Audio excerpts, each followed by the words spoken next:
good day, music nerds.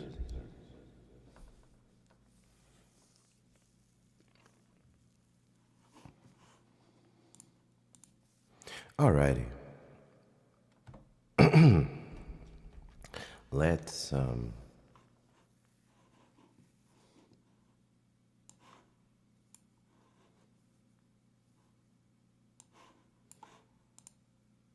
let's clean up this template. There's too much data in it.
Oh.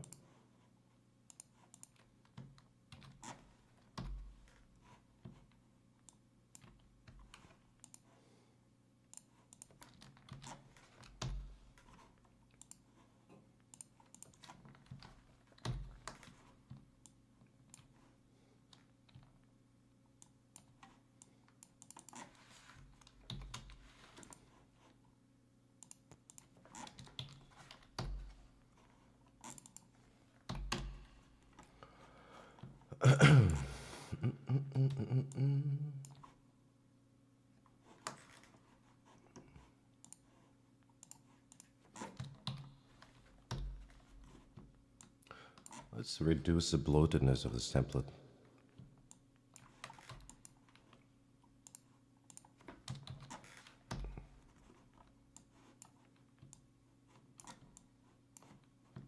Otherwise, this file gets too big for Google Drive.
Good day, music nerds.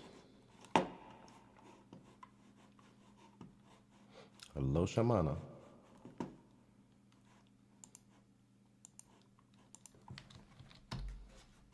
Some boring minutes. I have to clean down this template.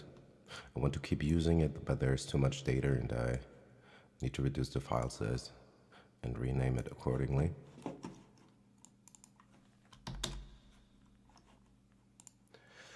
It just got bloated too quickly, especially with these infinite drum tracks. I think I have to look at that in a second. It's not like they are all essential or something.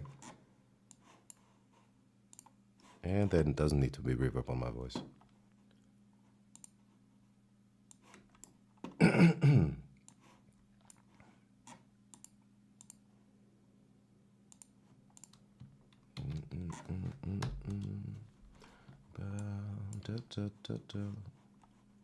What should we do today?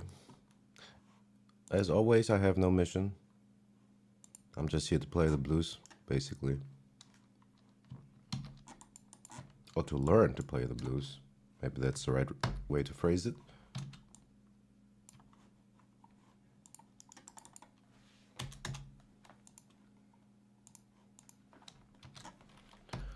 So much data. And how are you guys doing? Oh, folks, when I say guys, I'm not really considering gender, you know?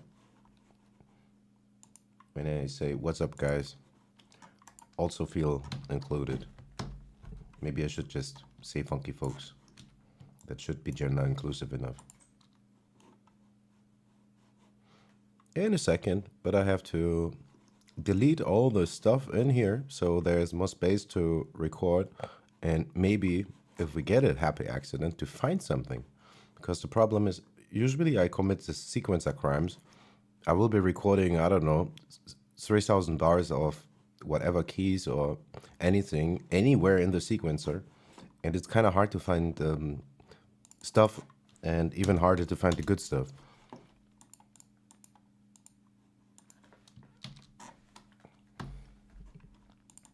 That's why we have to clean house.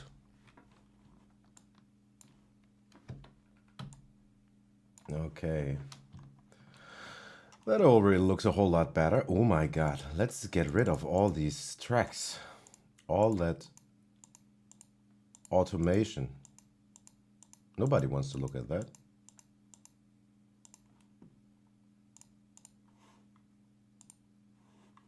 That's better. Let's get rid of one version of Brain. Yes, delete all. And then let's go to Mimic.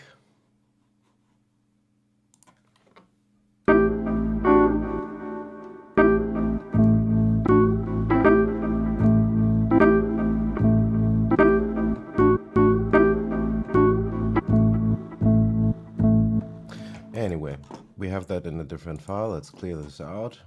There's too much shit going on. Reset. Let's bypass this ridiculous delay.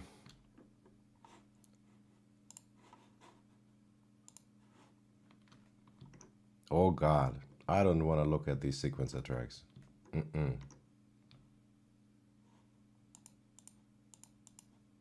That's just too much. Too much information. Okay, let's look at this. What about these drums? What do they need to do? What are they doing? So, all the drums.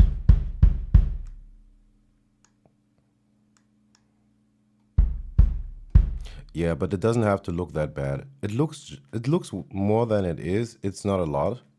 It looks like it was a lot because of all these parallel channels. And I think I will cut out a couple of these channels because they don't need to exist. They might be good to have, but it's already half as many tracks as there's pieces in this kit, and it is cumbersome just to look at it. Like, I'm not getting lost immediately, but it's not pretty to look at.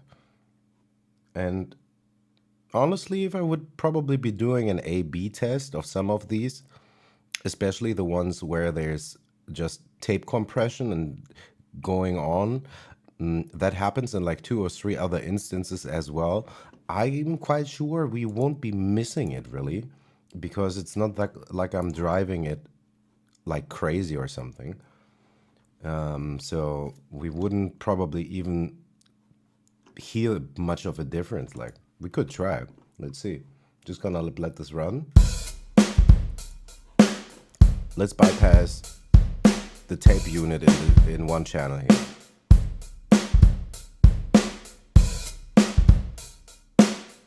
I can say that I registered the significant difference already.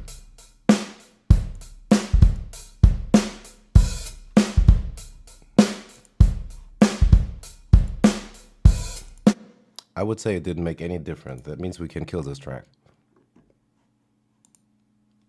Let's do that.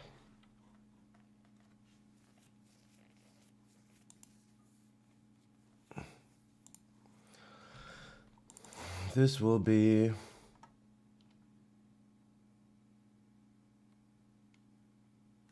Let's just delete this one. And where does it go then?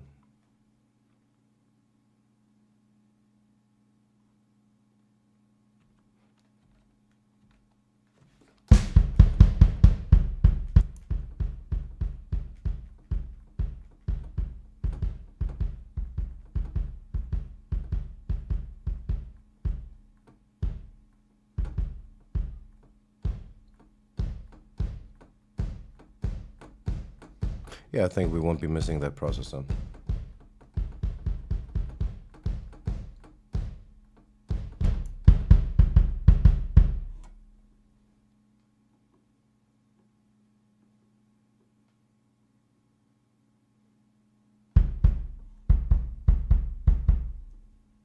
What do we really need?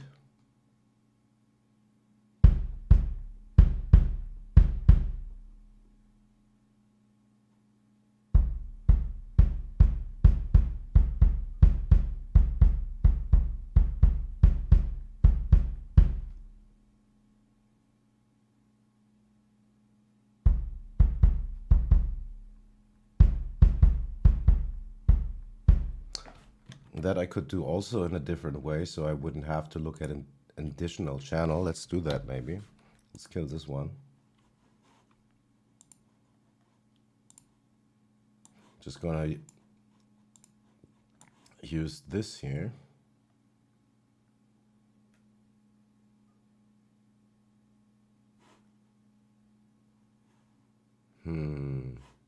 What would be, oh no, what would be a good way to do that?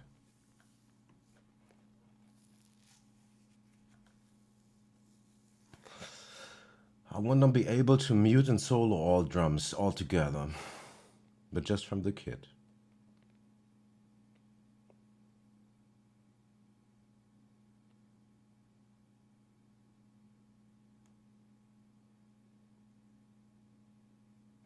You know what? But I still want the processor though.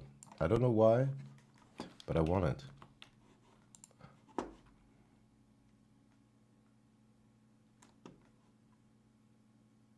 What is this doing? 3 in, 3 out.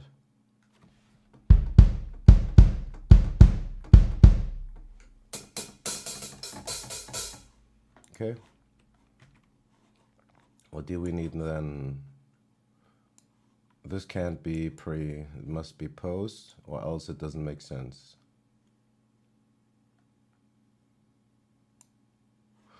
That's okay.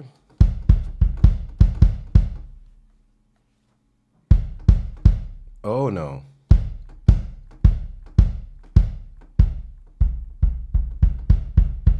We get a phasing. We get a phasing issue. Maybe let's not do that then.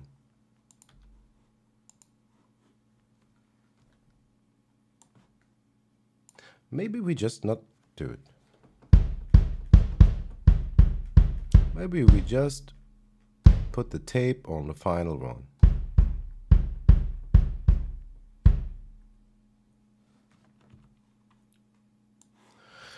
Okay, let's see how bad this looks. Also, let's change the color of these to a darker green.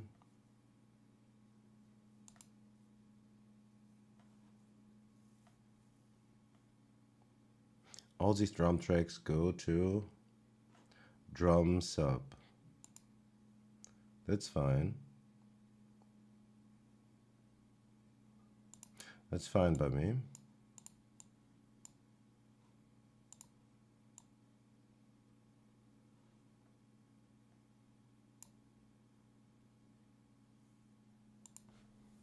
And then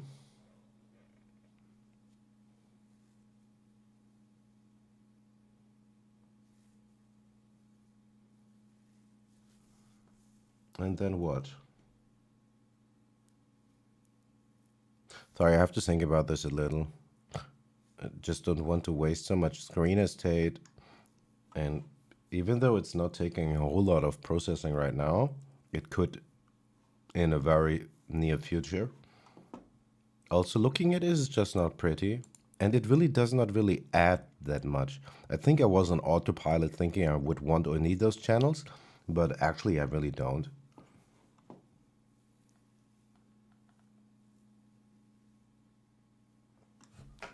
So we have all our drum hits.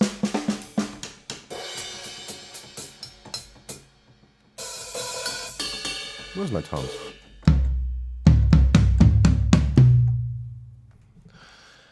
All these get sent to the drum sub. That's right. That's what I want. It's fine.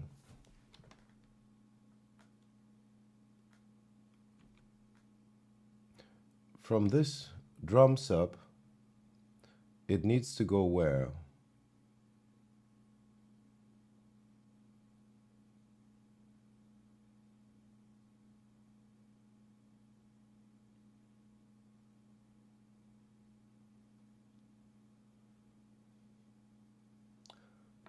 From the drum sub, we take a parallel out and send it. This is what I've been saying for years. Like I was referred to this, like for the first, like, I don't know, probably 5 or 7 years, I didn't touch like basically any knob. I opened it and I got an immediate headache. The only thing I got reason initially for is to have access to better and more realistic sounding piano samples. Usually my templates didn't look anything like this. There was like 2 channels maybe, piano and Vox, and that's it. But things got out of hand quick. And this is still like a joke to actual producers and mixing engineers. They will be looking at 120 tracks, no problem. They'd be looking at vocal stacks that are more than 50 channels. That's ridiculous.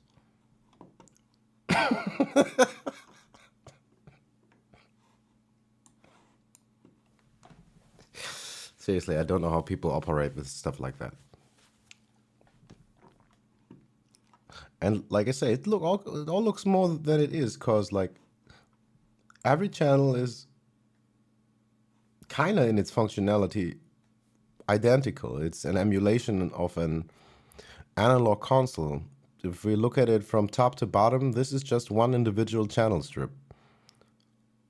It looks like a whole lot, but it is just the same thing multiple times. Okay, let's get back before we actually really get lost. Okay, the drums run in here.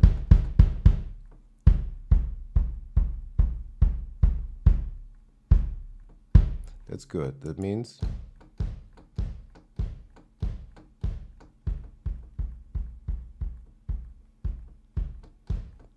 oh, I wouldn't say necessarily so. It's not like you have to work like this. You could work with Reason very intuitively. You don't have to go and connect cables like that. And actually, I think cables are very intuitive. We all know cables. We know how we can follow one end to the next. And it really helps understanding signal flow. I could also just, I don't know, do something else. I could open this and open or connect it with a dialog box. But I think connecting something from A to B like that is actually more intuitive. And most of all, it's all a question of how familiar and habituated are you with the software that you're looking at.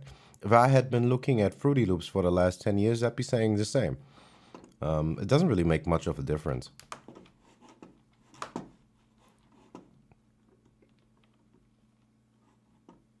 At least to me. I had no problem switching to FL, I think, or Ableton, or Pro Tools, or Logic. Of course, maybe the first couple of weeks won't be as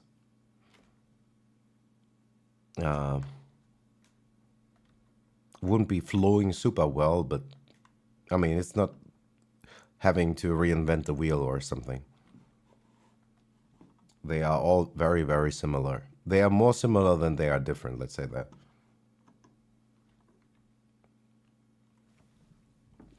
Still not done thinking about how many channels I want to need. I want to be able to do what here?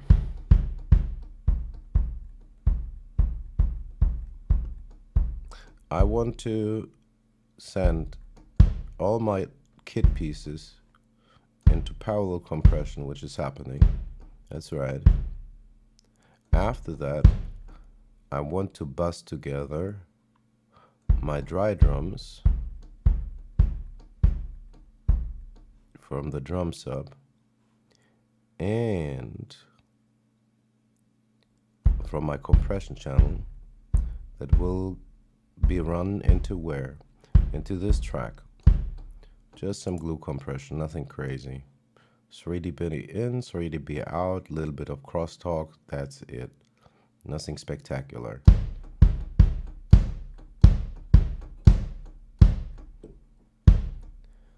After that,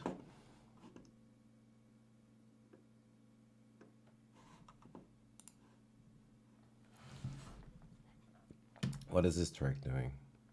And what is routed into it? That's the final one. Where is the verb? Did I delete the verb channel? That wasn't smart.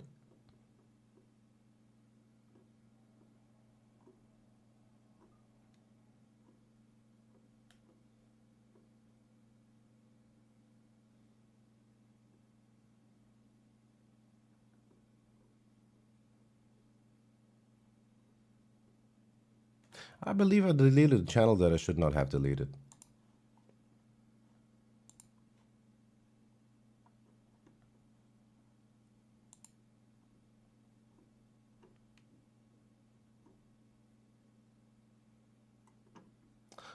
That is my last channel. It can go to the bottom, I hope. Let's put this at the bottom. Okay.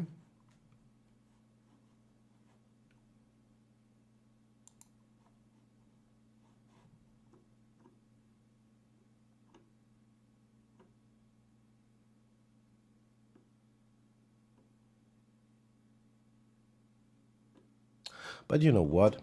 I think probably I wouldn't be doing crazy engineering kind of stuff. We will simplify all this very, very fast. I'm going to take all of these tracks and I will delete them. How about that?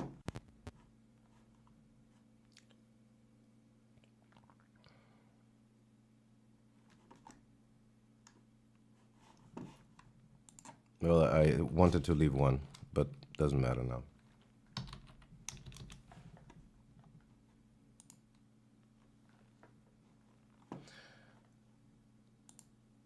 I don't want to look at so many tracks.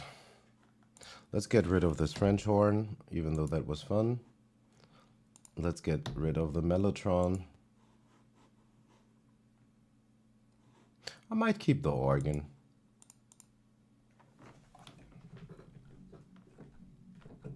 What?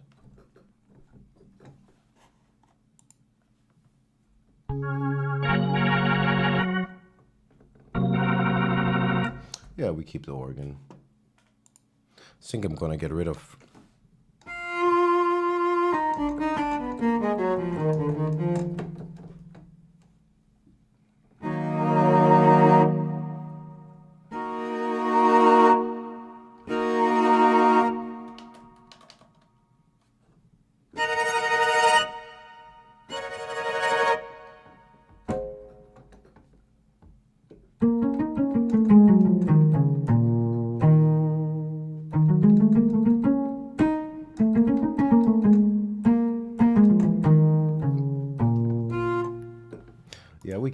too.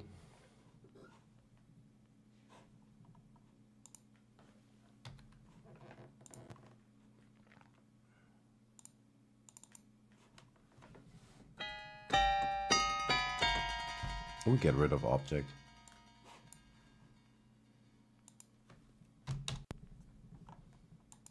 Might keep poly. I like this poly patch I made.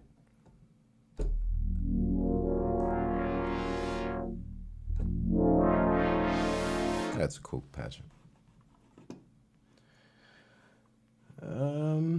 We need to reinsert some drums.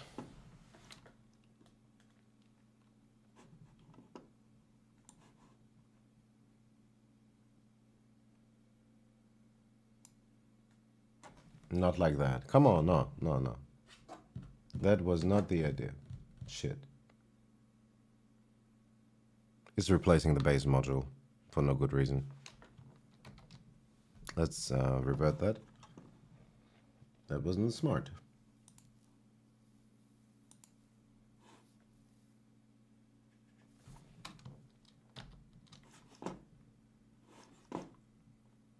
Undo. Well, not like that though. Friction can go.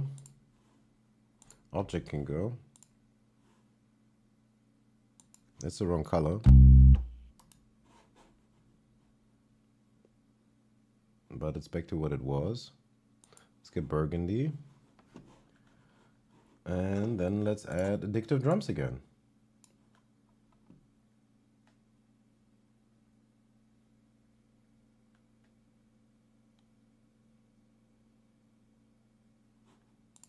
Change the color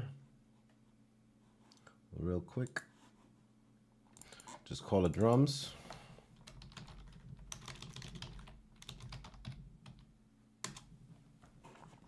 And you know what?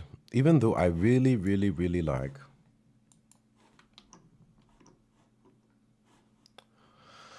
this guitar chain, I think we will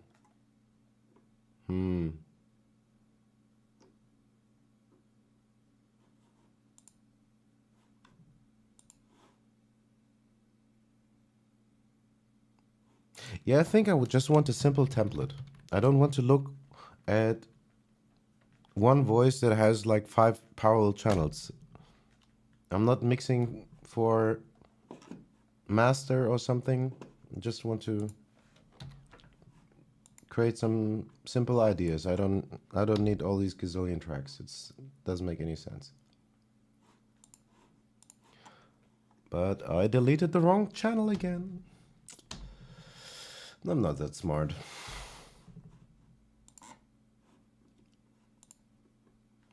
Let's get all this to there.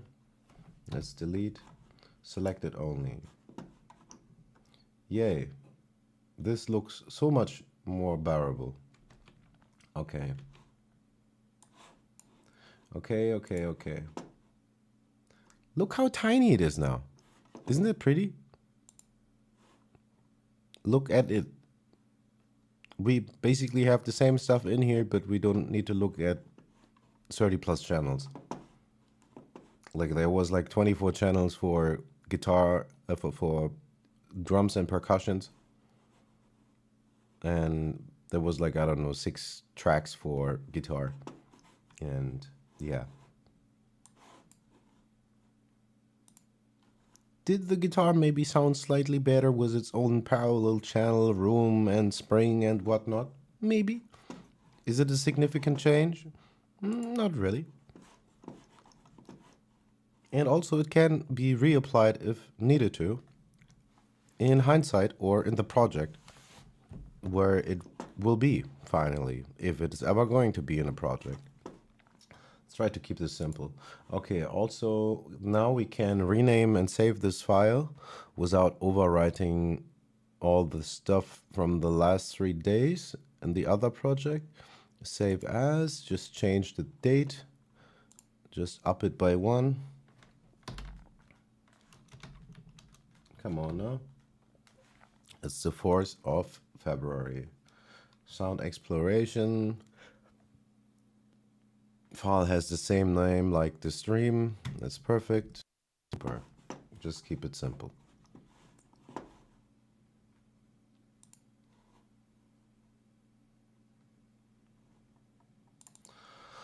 Let's go to our drum track here.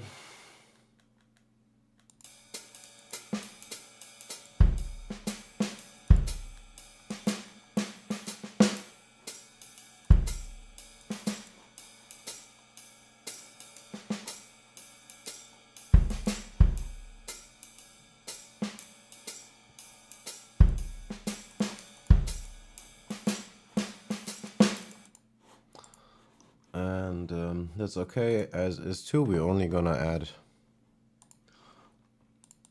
1 unit of tape.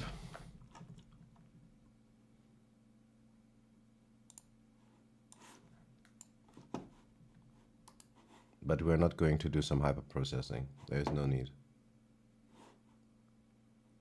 We barely have a developed idea why throw processing around if there's nothing.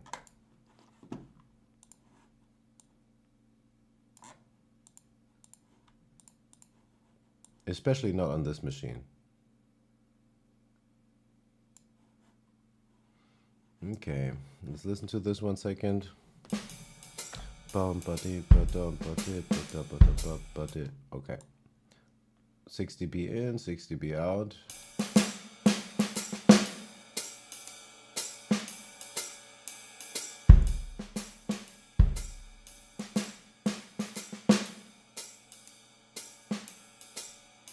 Maybe even less. Are we clipping?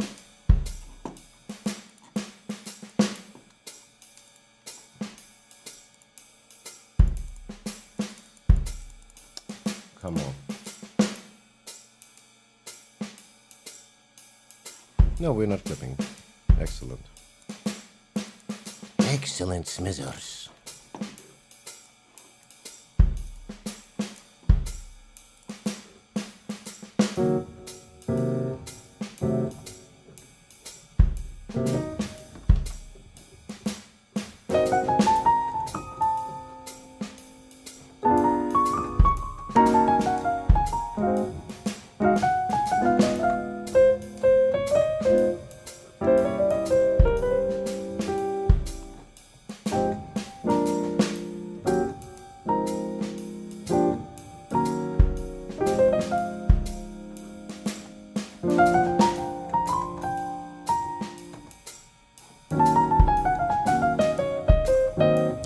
Okay.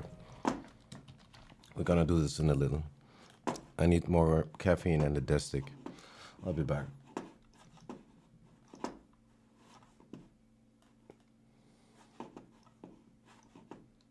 All the DAWs are great nowadays, seriously. It ain't the tool, but how you use it. As long as the tool is adequate, it's a matter of preference. Maybe sometimes you have a tool that is better for a very specific task in a niche, but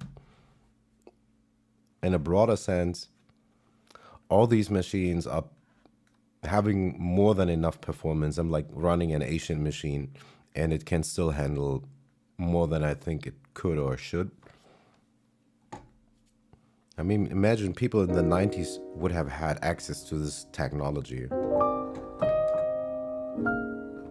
All of our computers have kind of like, maybe we don't have the real rooms to make the acoustic recordings, but for processing power and sounds and variety, probably every home recording studio nowadays is almost as much worse as a $1 million studio in the 70s.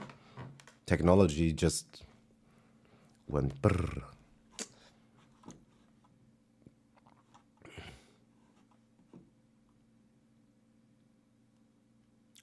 Absolutely.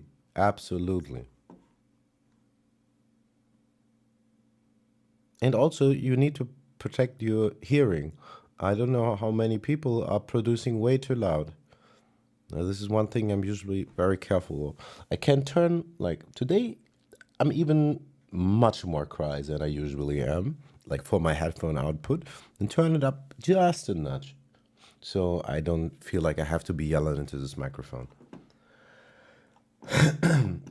But yeah, less is more with volume, with notes, with pretty much anything. Because turning stuff down later is really annoying. It's much easier to be able to maybe boost the bass rather than cut it.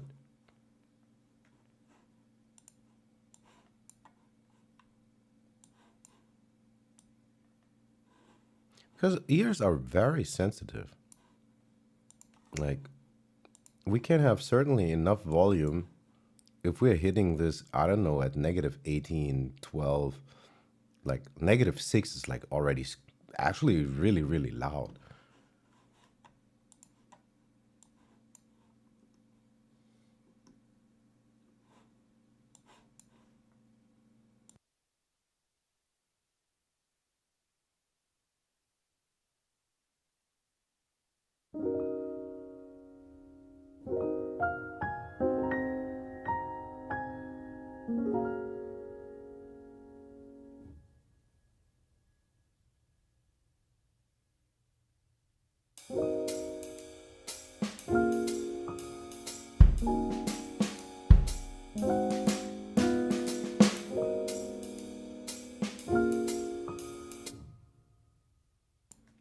Just as an example, I tried to play low and I did play way too loud already. Let's bypass these drums because they're messing up the reading and adding volume. And then I need to mute my voice. But I think like this piano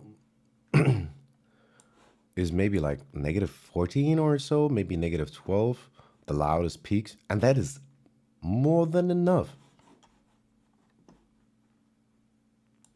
You're absolutely right.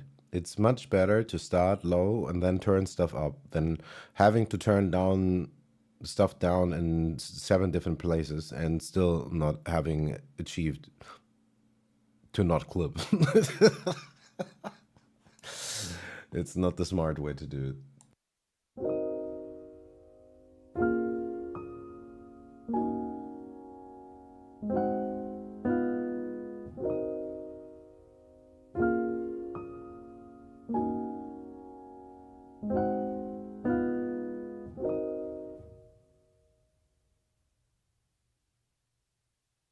It's much easier to work with a volume like that than to have the piano spike at like -6 or -3 on the master bus.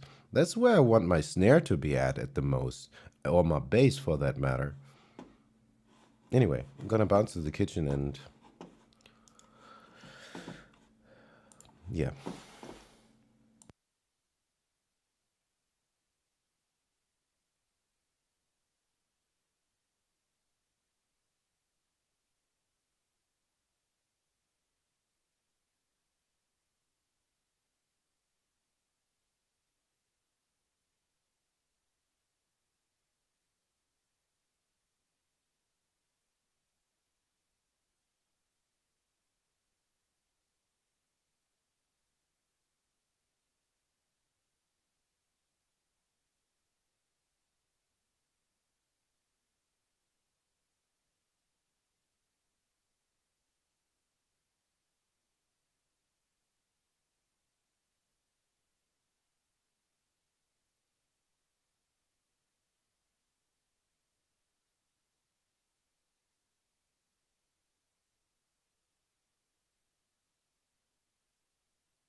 All right, I think I've wasted enough time. Let's continue.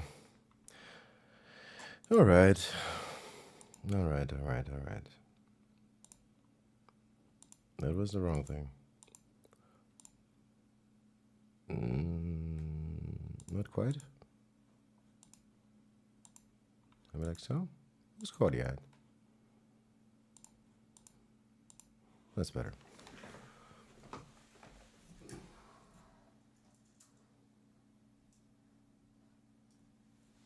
Shit. Still need to forget to turn off, what's it called? Autofocus. Nobody needs autofocus.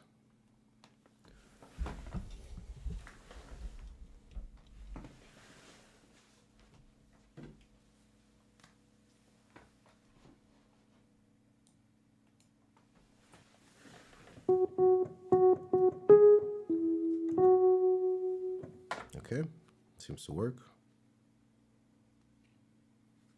Need to put it on my cell, otherwise I can't see the chat. Or I will always have to look left. Would be annoying.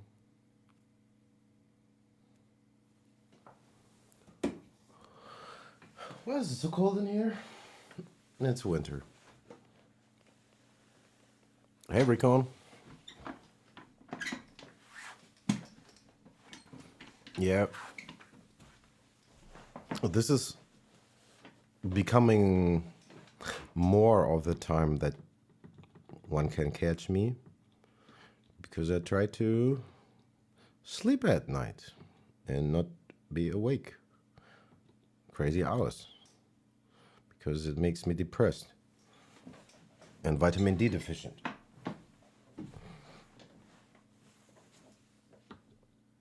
Local off, external clock on. That's all right, I think. What should we play? Did I put in a key signature? No, I didn't. That's good. Well,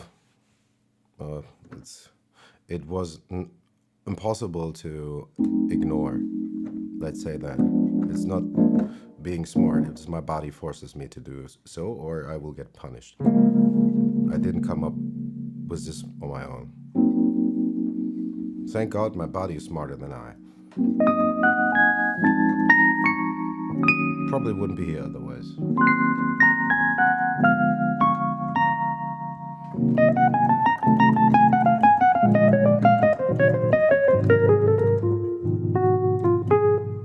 I think I've had enough coffee.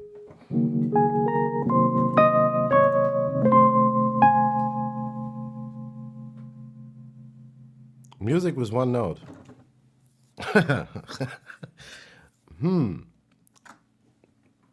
Let's make.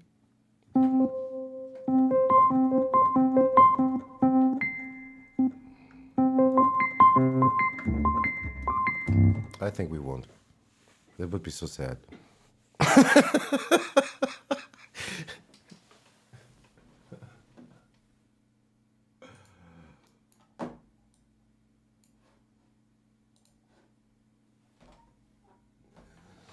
That would be hella sad.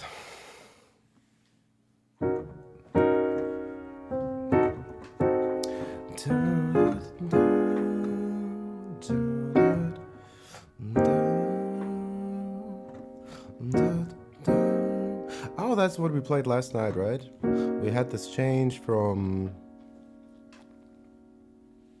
F major 6 to E flat 6.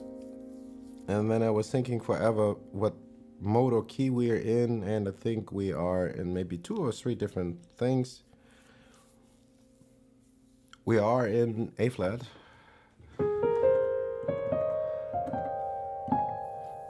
But much more, we're probably in C Phrygian. And we are also a whole lot in B flat Dorian. And don't tell Barry that we're using these forbidden concepts to talk about it, at least. Nobody needs to know.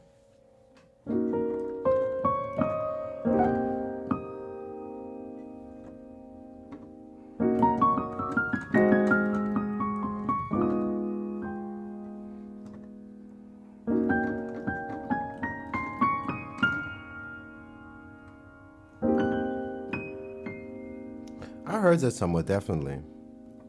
I don't know where, but I heard that. This kind of thing.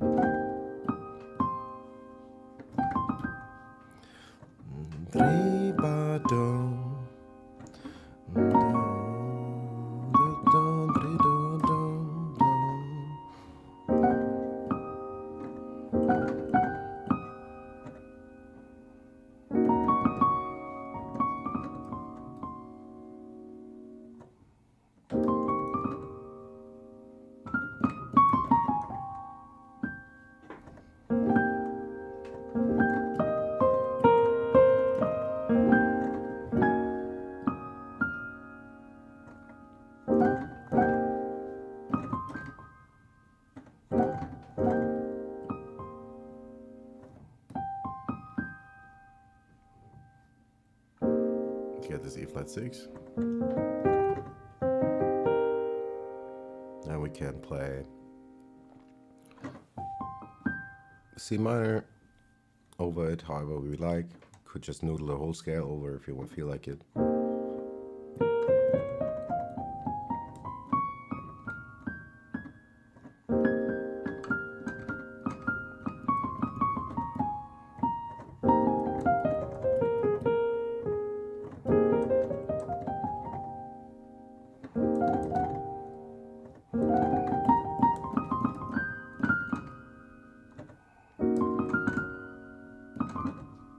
Ta-da-ba-dee-ba-ba-ba-da.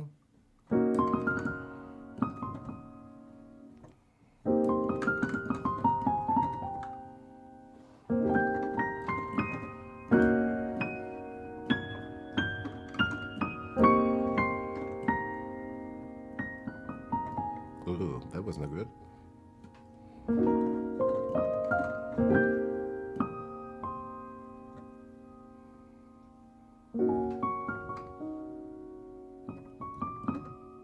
Let's try to put in some more dynamic attention.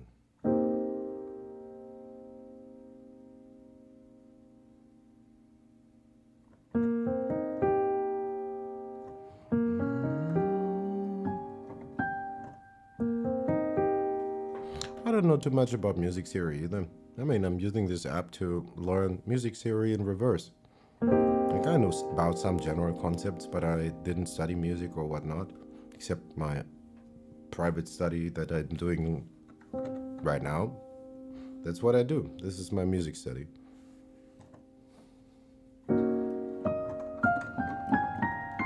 And it's super simple concepts. Like, basically, we are always doing this. Well, I'm doing always the same thing, basically.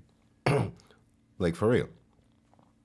The thing, I don't know, 12 years, when I was, oh God, I can't remember when. When I was in my mid-20s, I'm almost 40 now. Started playing piano by myself. And the only thing that I did for the first couple of years was playing the blues scale, probably just one key in C minor. And it sounded like that forever.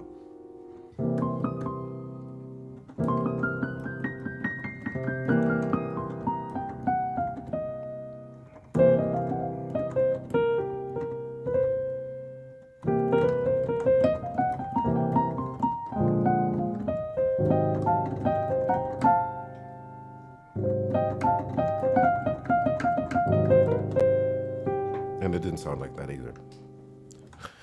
And then I discovered Barry Harris, and we don't really have to go too far with music theory because it's not that complicated. It's a whole lot of elitism and words and names that really do not help.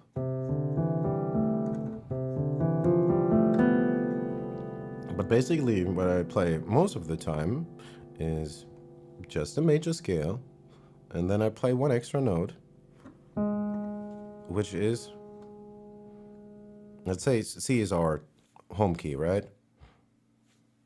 So we're just gonna give every note a number. It's scale degree. 1, 2, 3, 4, 5, 6, 7. Actually, really, the only thing I think is worth learning is really just functional harmony. Knowing that if my parent scale is a major scale, and I build a chord on the first scale degree, which is C, our 1. Our 1 chord is a major chord. Our 2 chord is a minor chord. Our 3 chord is a minor chord as well. Our 4 chord is a major chord again. Our 5 chord is major 2. And our 7 chord is somewhat funky. Because it's a diminished chord, that's inequality. But basically, really just knowing there's this color, of course, that's just a major triad. This is a minor triad. This is a diminished triad. That's an augmented triad. And that's pretty much it. All the rest is just extensions. Like, say, we're going to play 1, 3, and 5. And then we're gonna add one note. Whatever note we choose. Let's add A. What's that now? It's a major 6. Let's invert it. Let's play the A in the bass. It's a minor 7. What can we find out already? There's just way too many names. At first glance, we could believe that A minor 7 is a different thing than a major 6, but it's not true. They are kind of mirror images of one another. Not exact mirror images, but you know what I mean. They're inversions. Same thing, slightly different flavor.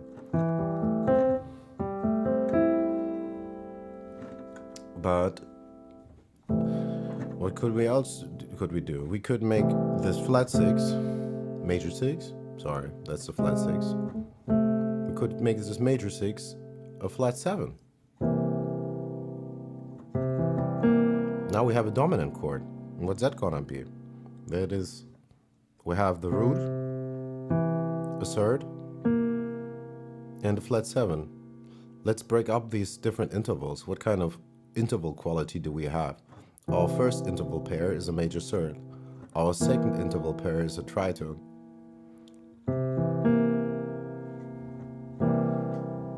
Well, there's really not that much more to it.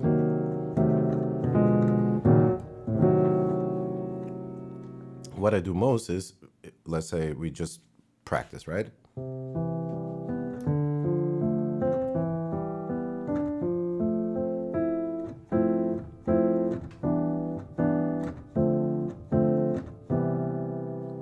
Now we could make all kinds of variations on that.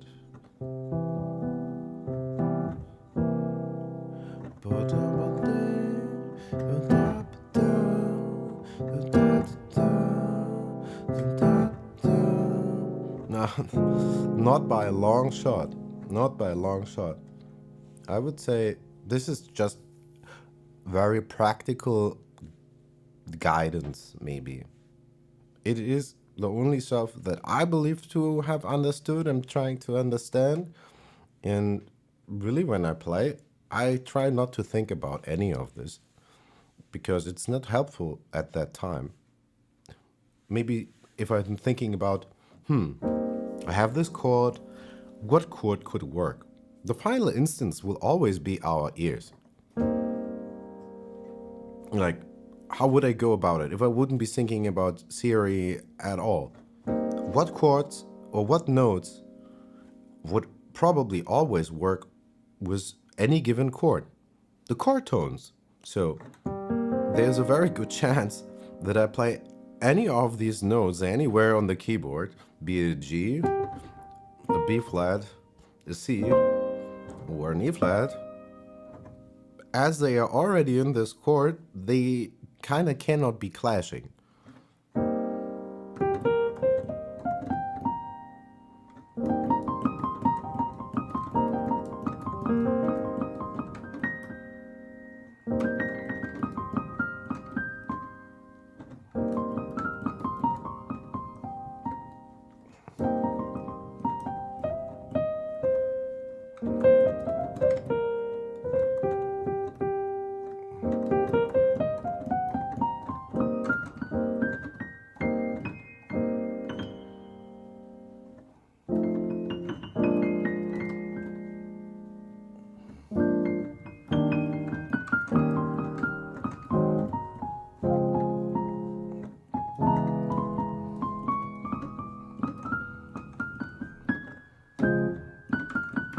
slopes. Maybe not. But what I really like, if we are going back to thinking about C major jazz, say we are not playing a triad, we feel super fancy, we play seventh chord. We play seventh chords, root position, so we're playing them as they are in sequence. We are not inverting them, nothing. We just play them straight down, like 1 and 2 and 3 and 4 and 1 and 2 and 3. The good thing is we can make it so much more interesting. Let's look at all the diatonic chords in C major. 1 major 7, 2 minor 7, 3 minor 7, 4 major 7, 5 dominant,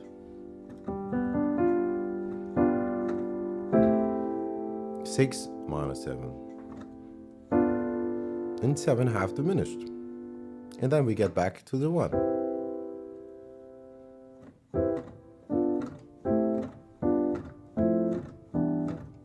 And also here, same thing. Let's go to our B flat half diminished, or minor 7 flat 5, however you want to call it. It's the same thing. That's the problem with all this. When you first start looking at it, it is just a headache. I know when I looked at this the first time, like, what the fuck is all this random numbers? What's the minor 7 flat 5 sharp 11? Why? I was just thinking like, why? But it gets better with time, and actually is more easy to think about it than thinking about it by note ladder names. Like thinking about it like C to E to A flat is a whole lot harder to think about than if you have any arbitrary starting point and you call that 1 and look at your sequence from there. But let's go back to this diminished thing. What would be the chord spelling if we invert this one? Because we see it often in inversion. Minor 6 is maybe, it's hard to say if it's more common, but I know it took me some time to realize how many of the chords are actually always the same chord and I'm not aware I'm playing an inversion of it.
I can make Zulu Baroque.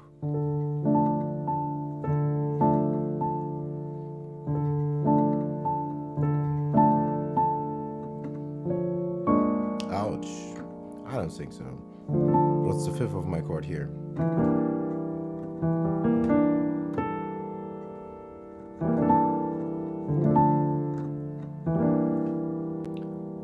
It's an E minor. It should be an A, right?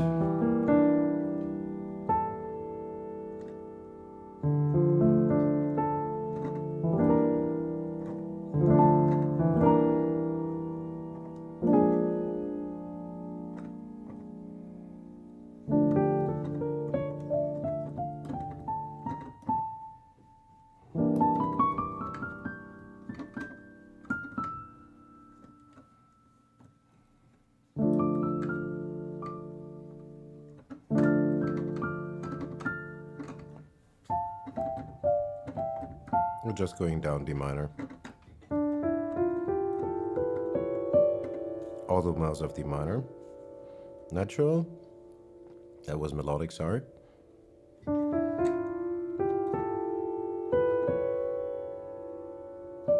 I can't help but play the melodic one. Natural minor and harmonic.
Reminds me a little bit of this Tarantella thing for some reason from The Godfather.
And also, like, the only time that I think about music theory is like when I maybe have a chord change and I think like, okay, I like this. What can my right hand do?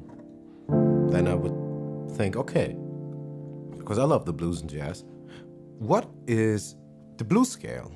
Or what are fitting blues scales for this? Now we're in D minor. What would be maybe at the top of our head? If we're in D minor, there's a good chance that the D minor blues scale would work. And then you could just try that.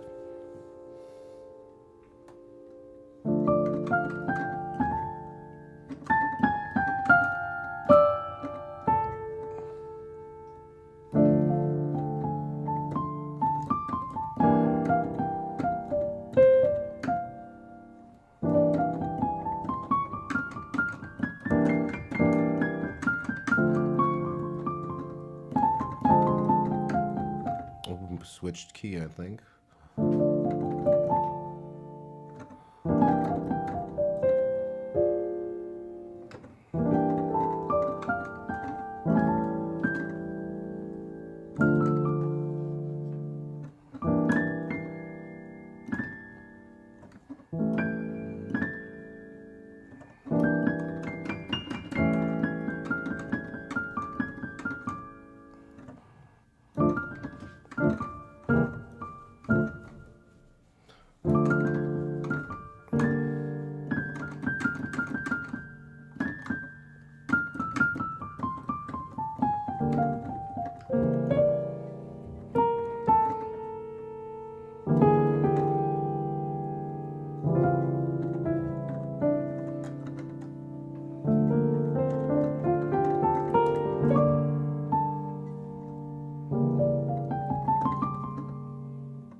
actually, I wanted to look at a standard that I opened not too long ago by accident. That was a very well-known standard that has been sung a lot of times. What was it again? How is it that my brain is not getting the name? What did it start on? Started on. I think it started on. What was it? It wasn't G Baby, but I played that not too long ago. It also wasn't Don't Get Around Much anymore. That's one I should look at though. I need a sec. You're taking the word out of my mouth. I was just thinking, I did a little bit of something. I think I need to make him another coffee and procrastinate some more. but maybe not right away. Oh my God.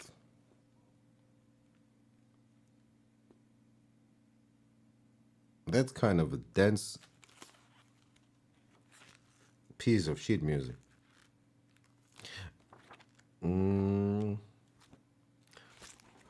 How is it that I can't get to the name? What's the name? It's a piece Frank Sinatra. So many people have sung it. Nobody. Da da da da da da da. Nobody. Shit. What is this? Nobody. When you're down and out. Nobody seems. Oh, Eric Clapton. Oh, there's a million great versions of this. It's at the tip of my tongue, but I can't say it. No, not God Bless the Child. Not Freedom Dance.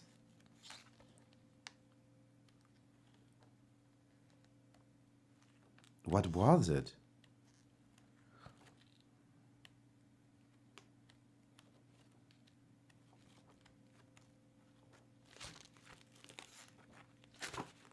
God damn it.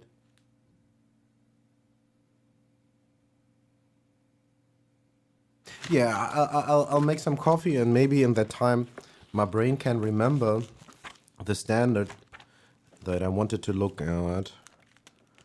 Because it's a very great standard, and I think it might be actually not too hard to play. It's not in a mellow tone, it's not in a sentimental mood.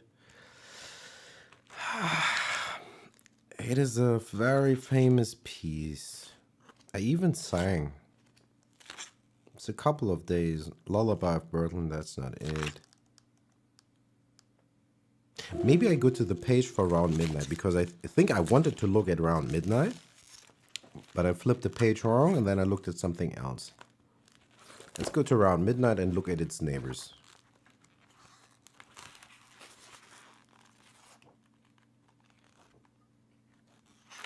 Ruby, my dear. No, I don't think so. Around Midnight. There it is.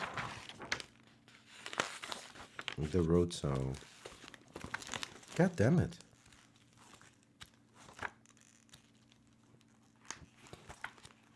Yeah, maybe I just need more coffee. I think I even saved the lyrics of it, because for some weird reason I couldn't remember the lyrics.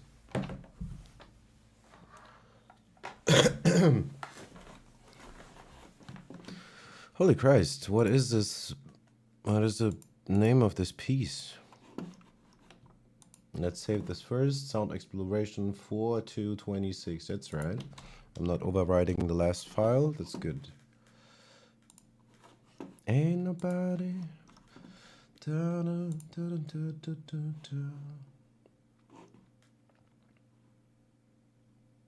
Standards, Run Midnight, Twin Bay, Nature Boy, Autumn Leaves, Misty. So what? Nobody knows you. Oh my God. Nobody knows you. Nobody knows you when you're down and out. Nobody seems to care.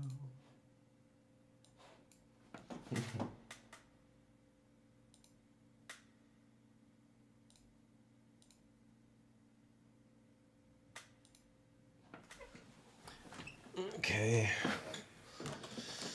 Nobody. Nobody does it better. But that's not what we do. Do I know the alphabet? I'm not quite sure if I do, actually.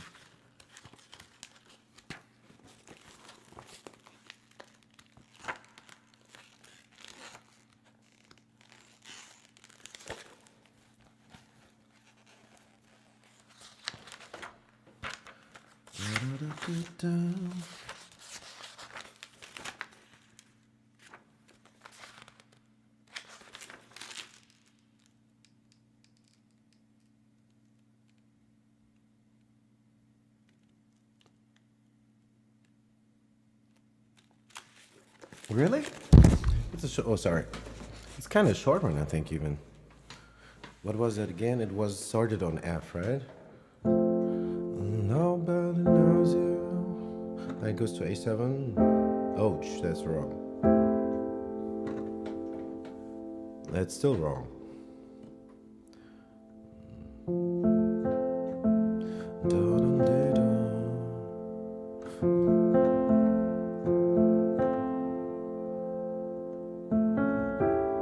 Yeah, yeah.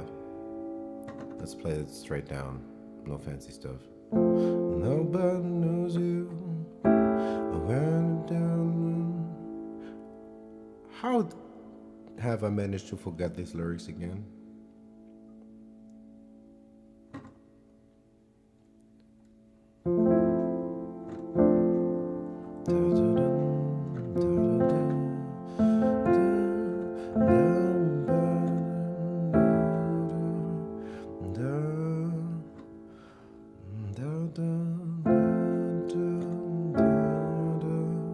And it's what? It's the D7.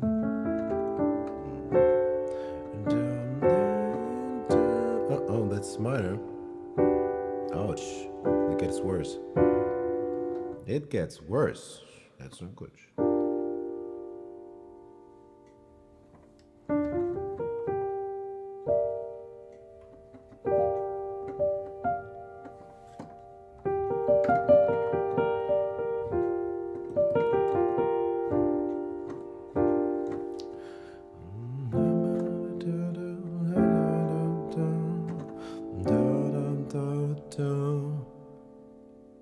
And then we need the G7.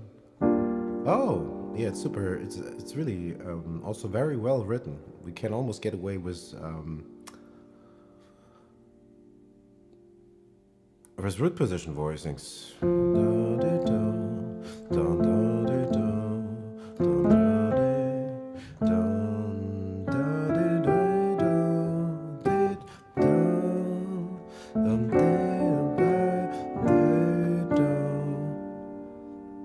And then it calls for what? It calls for a D7 flat 5. Yeah, flat 9. That's our D7. Let's play that in root position though. That's D7. And the flat 9, well, we just go up to the 9 because we just keep counting. We don't have to be mathematicians. We just need to be able to count maybe to 13 or so. I think that's quite achievable. So if we were looking at it from the perspective of C, what it usually is, like I say, our home is 1. And then we just count 1, 2, 3, 4, 5, 6, 7.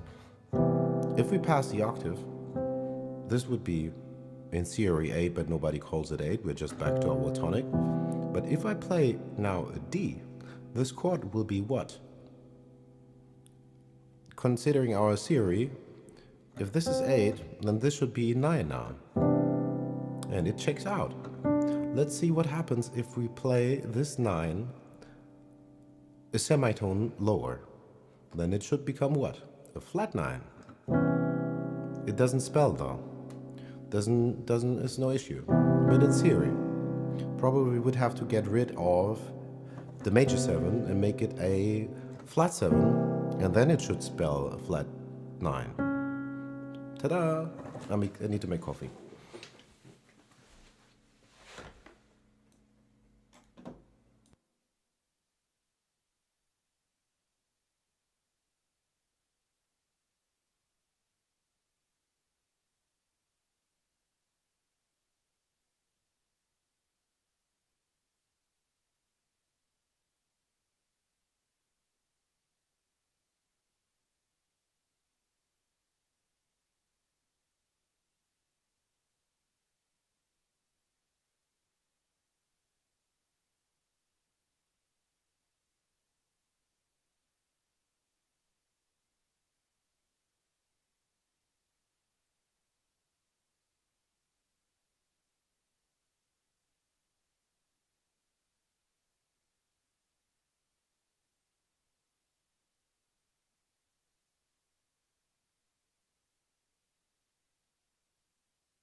All right, all right, all right. Let's continue. Took a little bit, sorry. But I believe some of the lyrics came back. Maybe I should just see where I got them. I think I have them in my machine somewhere. What is that? Once I lived a lifetime of a millionaire. There's something else.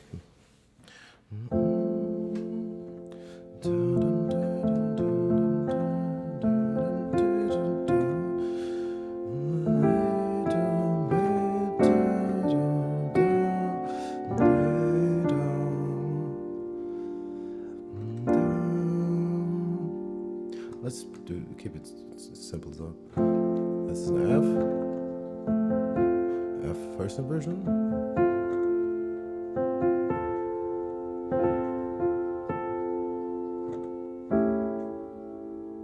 Maybe from this. We could also play the whole octave if we wanted to.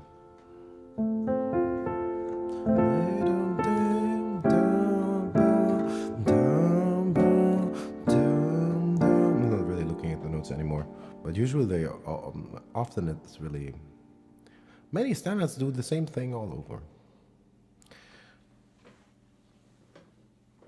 It's not atonal music, so where is this gonna go? There's not a million places.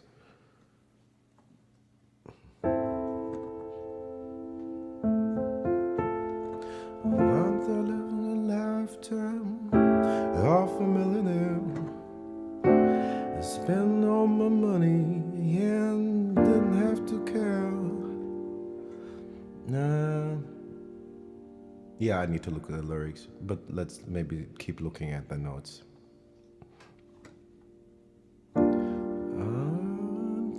This is our G7, and I'm supposed to do what next? A D7 flat 9. Let's look at that again. That was the last thing I talked about, I think. It's D7 root position, and we need a flat 9. Where do we find it? Maybe this one? Could be. Let's play an inversion of that then.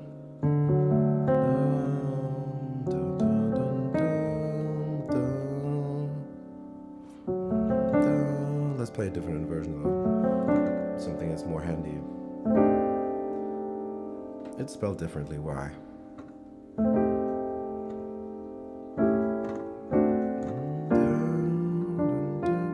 Okay, let's find better voicings.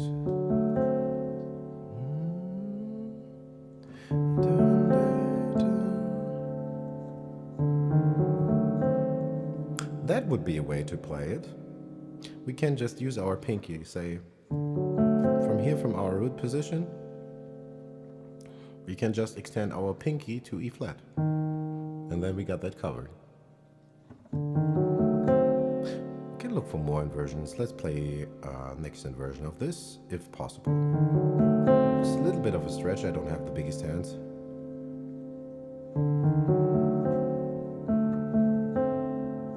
They're sufficient, but I'm certainly not Rahman enough.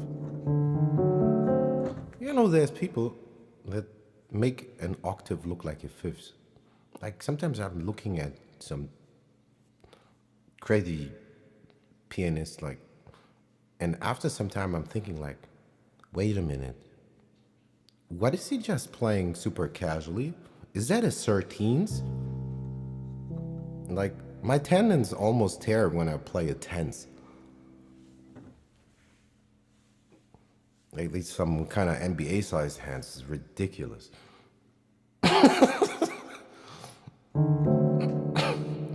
Anyway, let's go back. We got the F to the A to the D to the G to the D flat 9. Ba-da-ba. Once I lived a lifetime of a millionaire. Spent all my money and didn't have to care. I need to read up on the lyrics.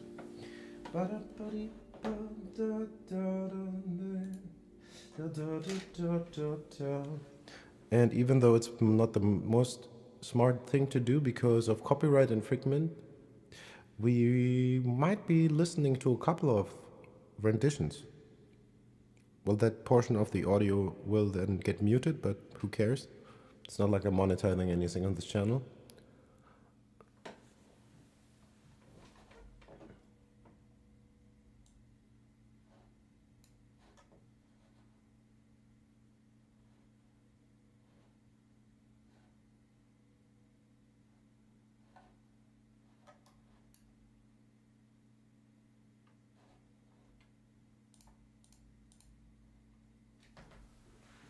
I said,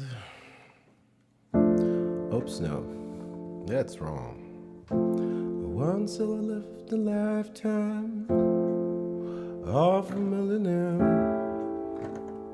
spending all my money and didn't have to care. Always taking my friends out for a mighty good time, buying champagne, gin. Oh, I don't really think I have the rhythmical sense for that. Oh, once I do, da, da, da, da, da.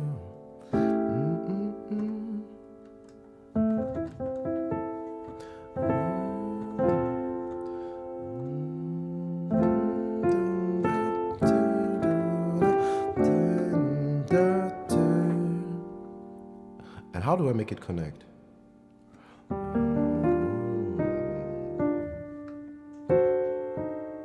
Ha, not so sure about this one though.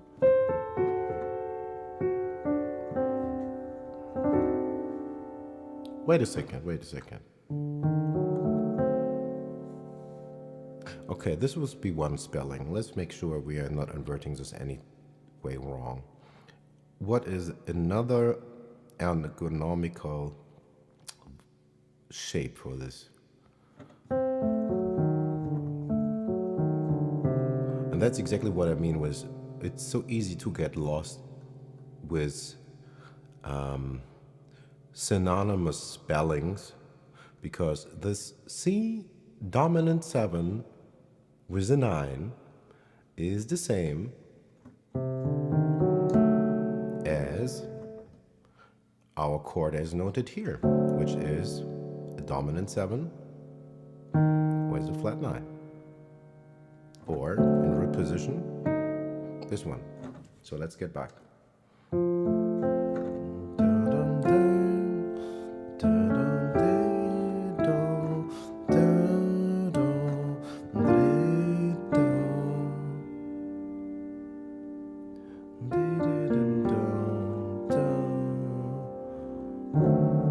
Not so sure. Maybe just gonna stay in the first couple. Let's see what we can do with our right hand.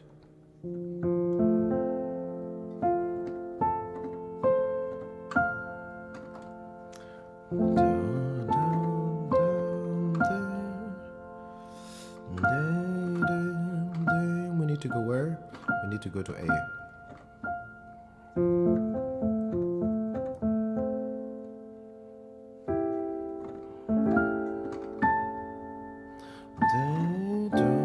Uh-oh.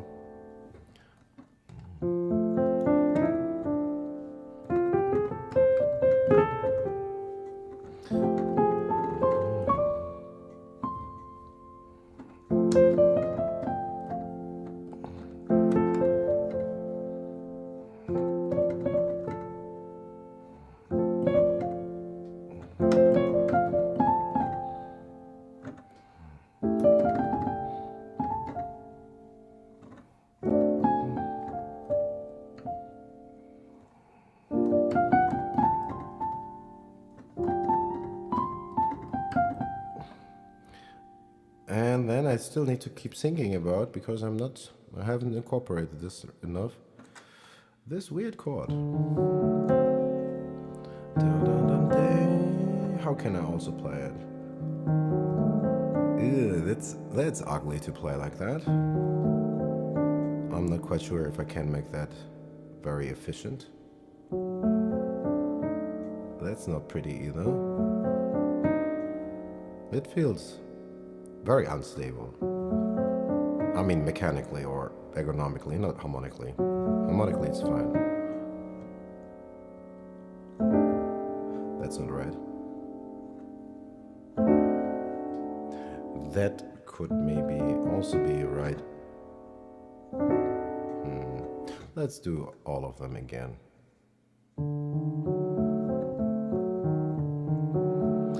Just gonna work on this inversion.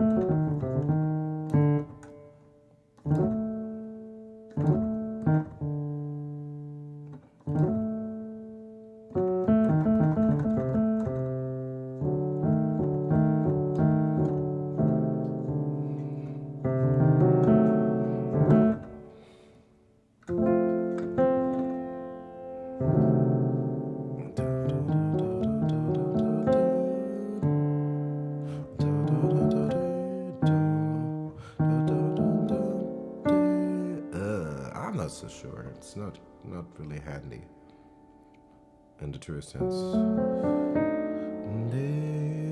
Maybe not. Maybe this inversion though.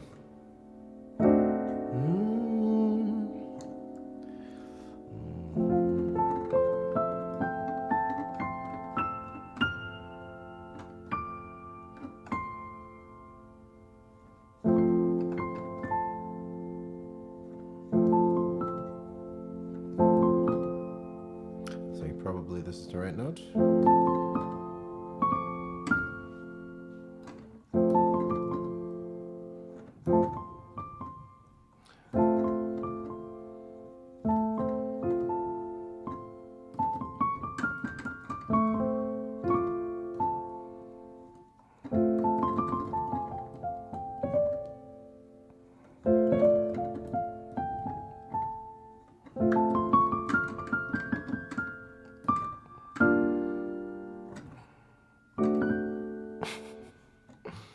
I'm just doing whatever I want.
How do I connect my G7 to my dominant 7 flat 9? How do I connect those? Got no issues with the rest so far.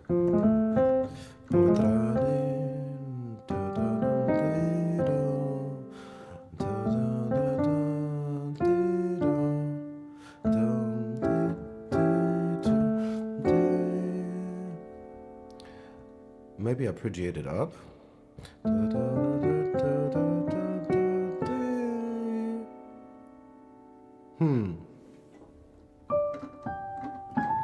Not quite sure how. My coffee's getting cold. Not quite sure how patient I am to actually really look at these changes. That's why I call this noodling and not practice, because practice is different. It's somehow practicing, but not for real though. Not really.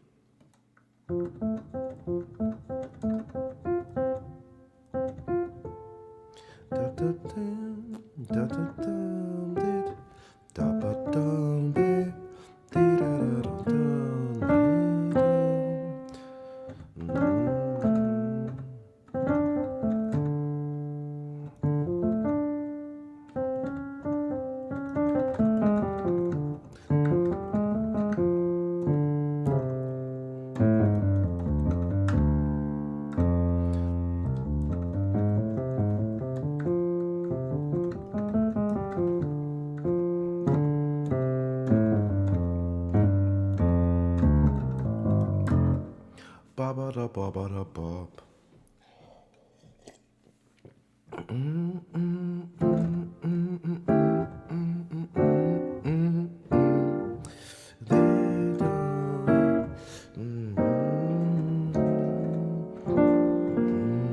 I just play kind of really what I think would probably would work, because what key is this?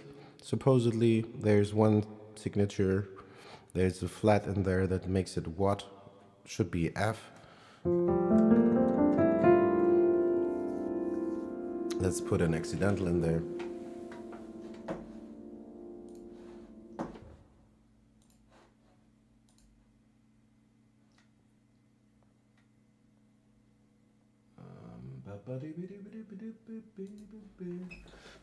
So we are in F major D minor. Let's do that. 1, 2, 3, 4, 5, 6, 7, 1.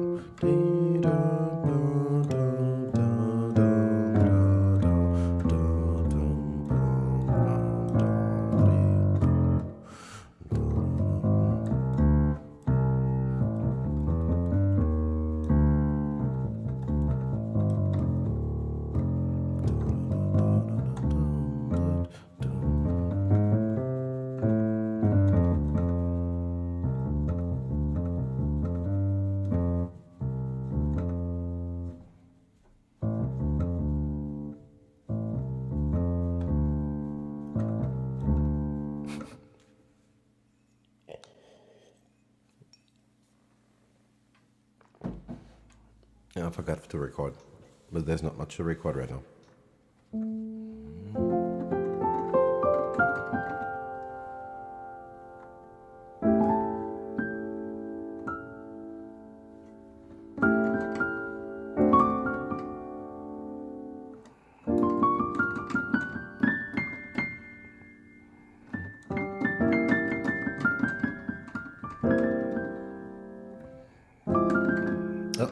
Oh.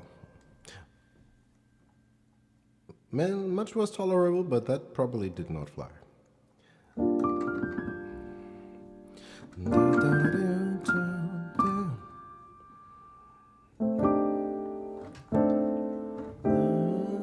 That is the same thing as our one thing here, right?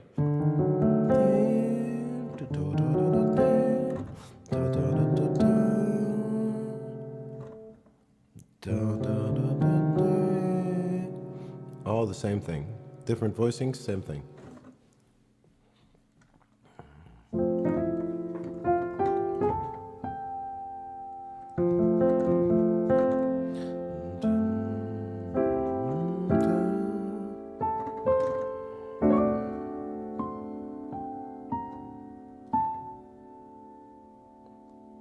And also, what would that be?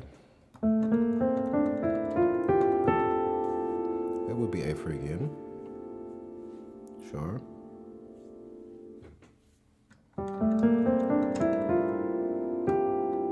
And G Dorian. What do you know? The almighty blues scale. Or mode. The Dorian mode. Also, well, let's find our Mixolydian mode. What would that be? If we are on F, what's the 5? What's the perfect fifth above F? It's a C. So if we were to play the notes of F major, and also still, don't tell Barry, then we are in C Mixolydian.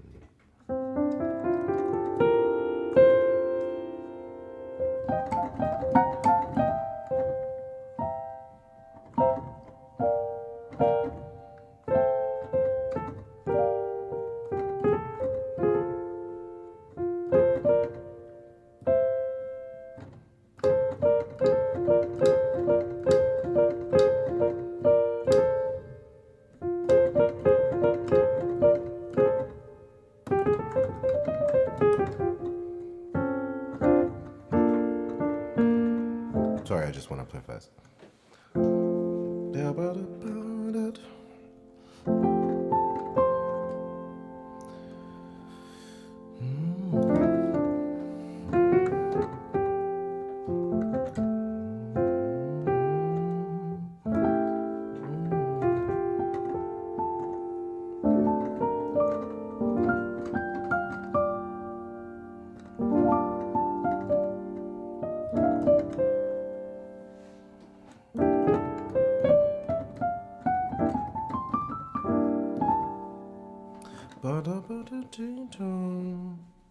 I'm sorry. No, that's not right. Come on, what's up? It's very simple.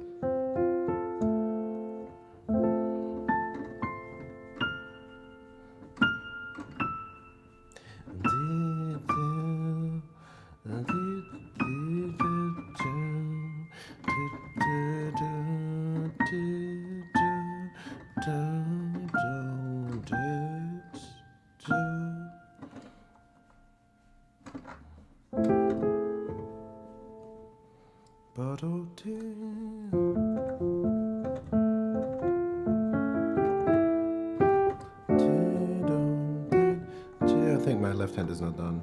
I'm not sure if I can use my right hand just yet.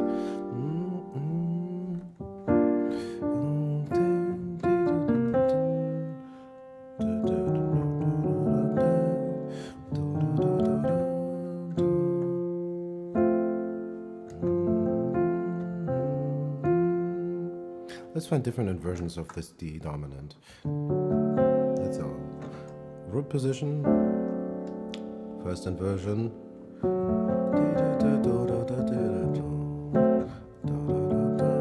1, 3, 5, 7. 3, 5, 7, 1. Calling it in respect to what it is, looking at the root position. In the D dominant root position, D is 1, F sharp is 3, A is 5, and C is 7. So 1, 3, 5, 7, 3, 5, 7, 1, and you get the idea, right?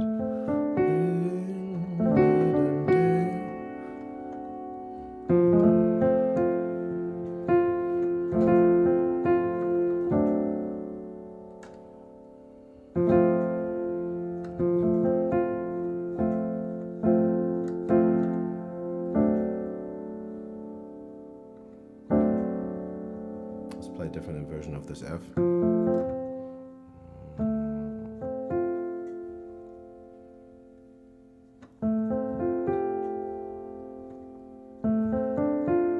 We could play an F6, sure. Also, maybe let's look at one scale though. We are in F, right? Let's find the major 6 of F, which should be D.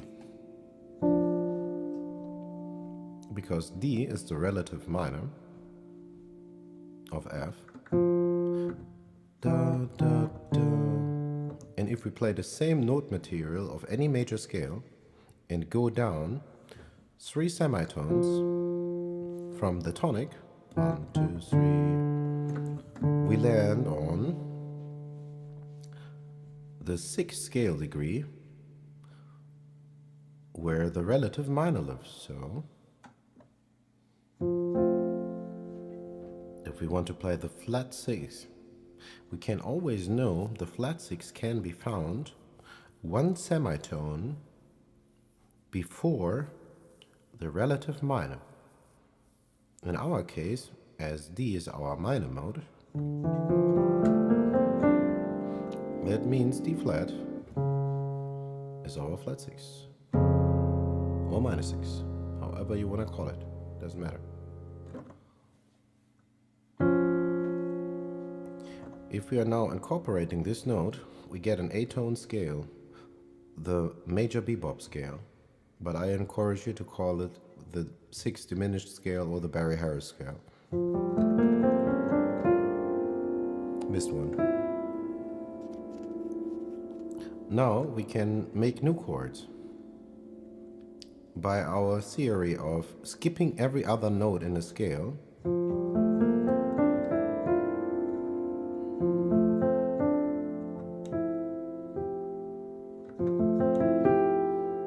If we do this now, but with our additional note, we are not having the standard diatonic chords. We actually get only 2 chords anymore. Now we have the scale that consists out of just 2 colors, because our first chord is not a major 6 or minor 6, or this doesn't really matter, but our first chord is a major 6, because what does our scale look like again? It is 1, 2, 3, 4, 5, 6, 7, back to the 1, but we forgot one, the flat 6. That's the holy note. That's the best one. The best one yet.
I forgot. This is the one of our 2 chords. And if we play a diminished afterwards, we have the whole scale. It's just 2 chord qualities now. Major 6 and diminished 7. And everything else is an inversion of the last. So if we were to walk it,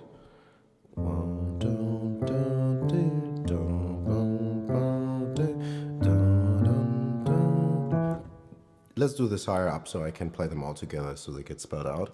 1 major 6, 2 diminished. What's next?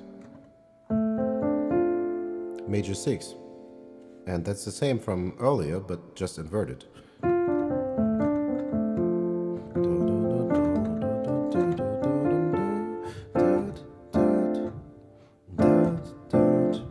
It's all the same. So we actually really have just 2 chords left.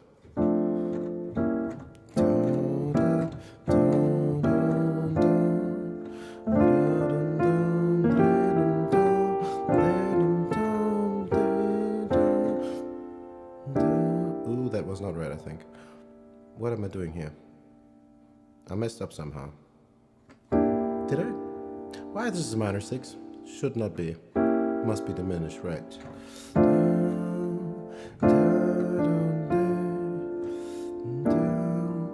also not right.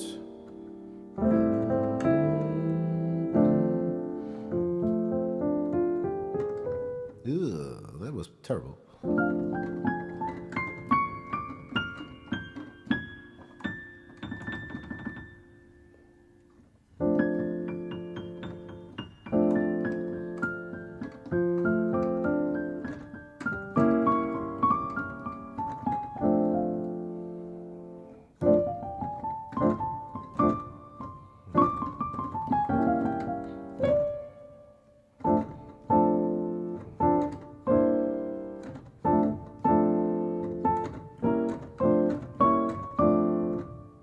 Yeah, we could just do really a 2-chord progression, and with our right hand we just go through the whole scale, and we can really just pull this off. 1, 2, 1, 2, 1, 2, 1, 2, 3, 4,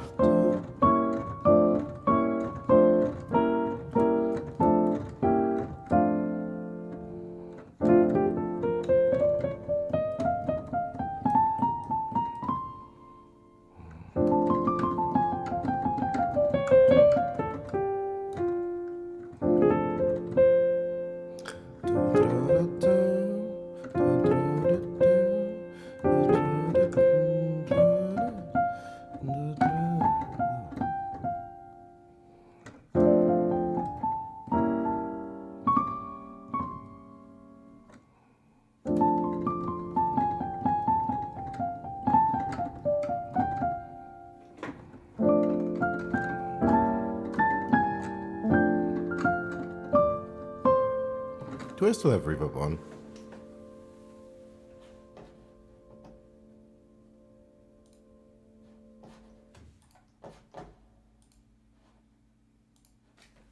Yeah, sorry. Doesn't make any sense.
But I really don't want to listen to this click.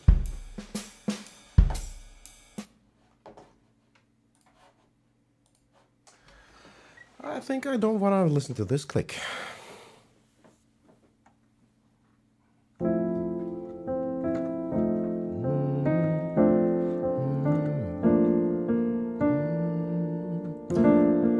Also, let's look at some other modes, maybe too.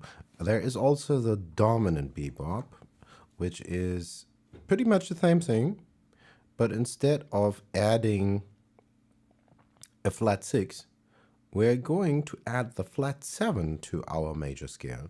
So we got 1, 2, 3, 4, 5, 6, flat 7, 7, and our 1. Right?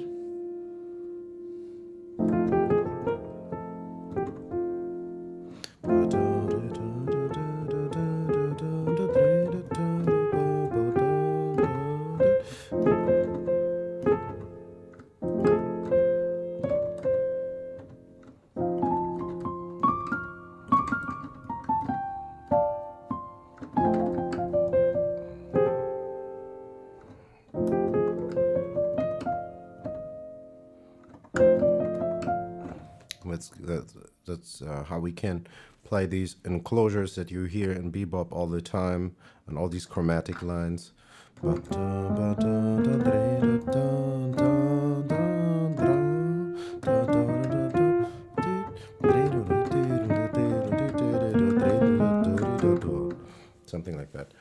but I think I need to get more coffee and the desk stick again.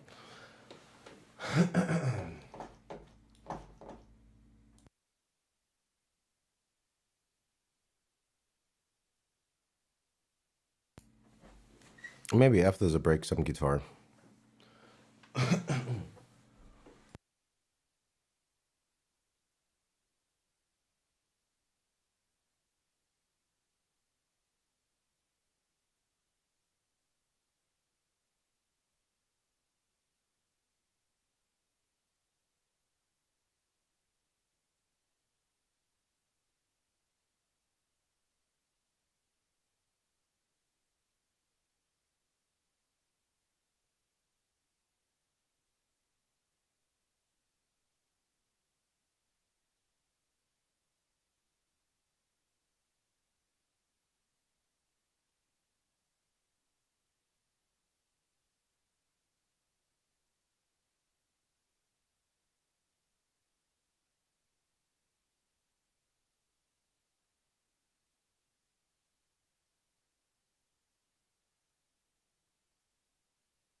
Yeah, I know that took pretty long. I know.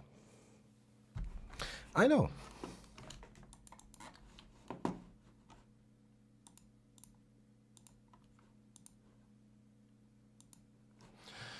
Once I lived the lifetime of a man,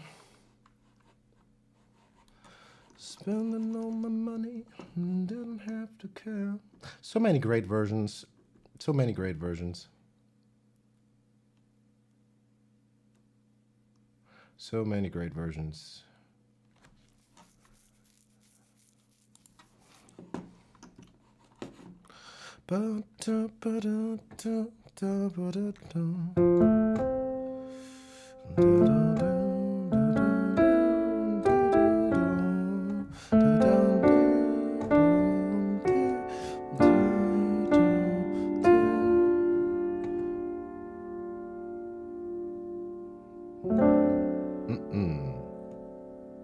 That's not good.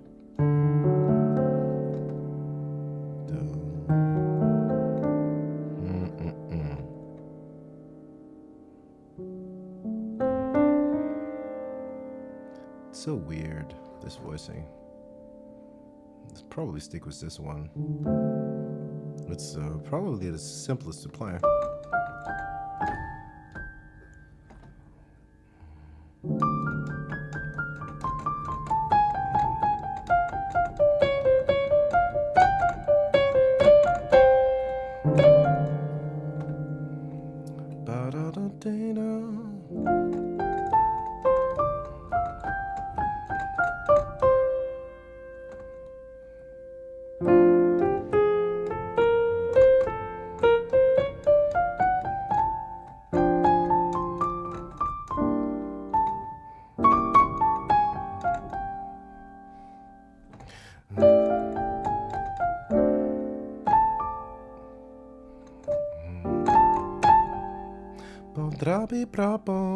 Always reminds me of Georgia.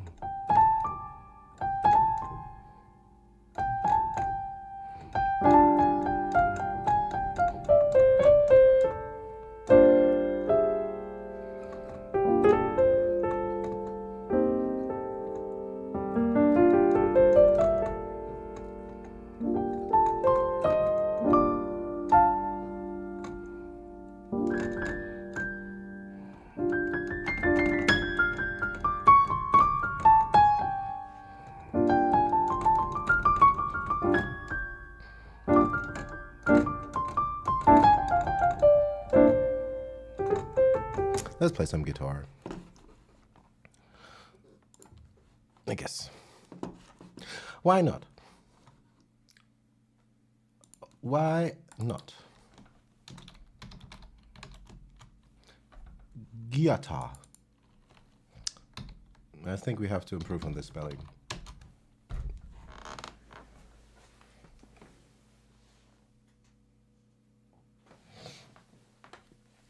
Oh my God. You know what? We're gonna take a new perspective today. How about this? It doesn't really make much of a difference, does it? Maybe probably it's worse. It might be worse. I'm not quite sure. Is it better? Is it worse? It's difficult with one camera. It is a bit difficult with the one camera. No, I don't want to move this.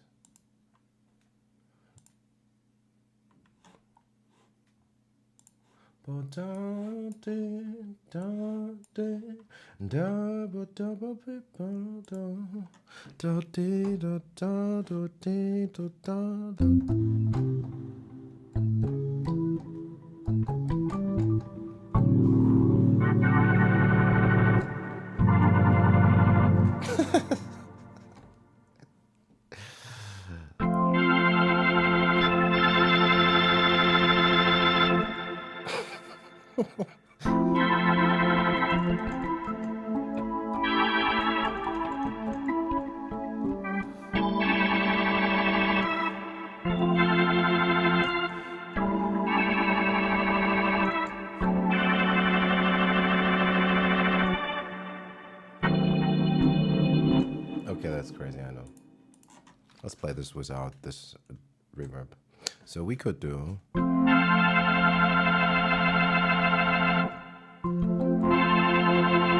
Now we have this one. But we played it in a different version.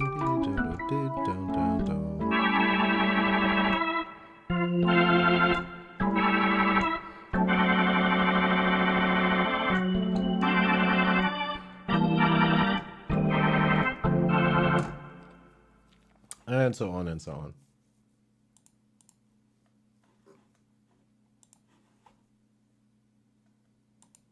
Not quite sure if I'm done with the keys.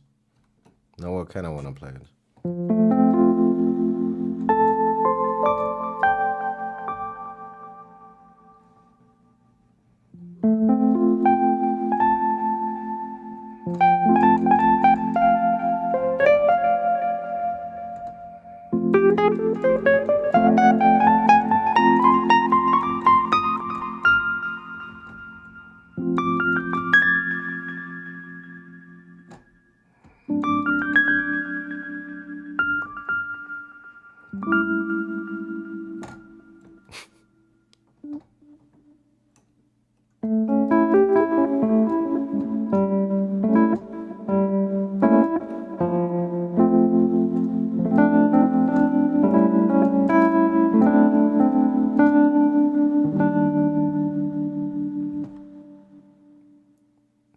One second, let's go back to the piano. Surprise! Let's go back to the piano. It's probably the sentence I said most.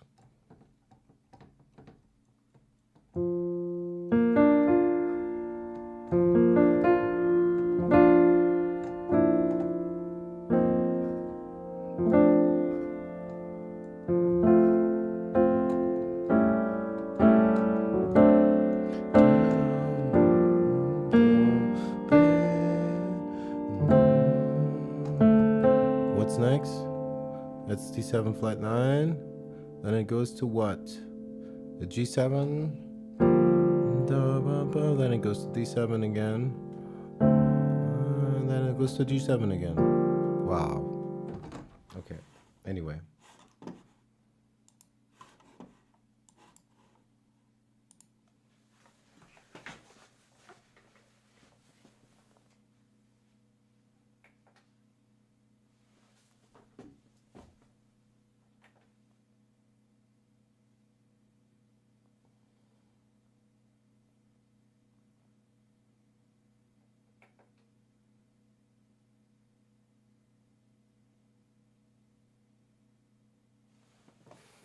Well, actually, to have some context, it probably would make sense to maybe play this with a click in time. And actually try to comp. So we can noodle some guitar over. It would not be stupid.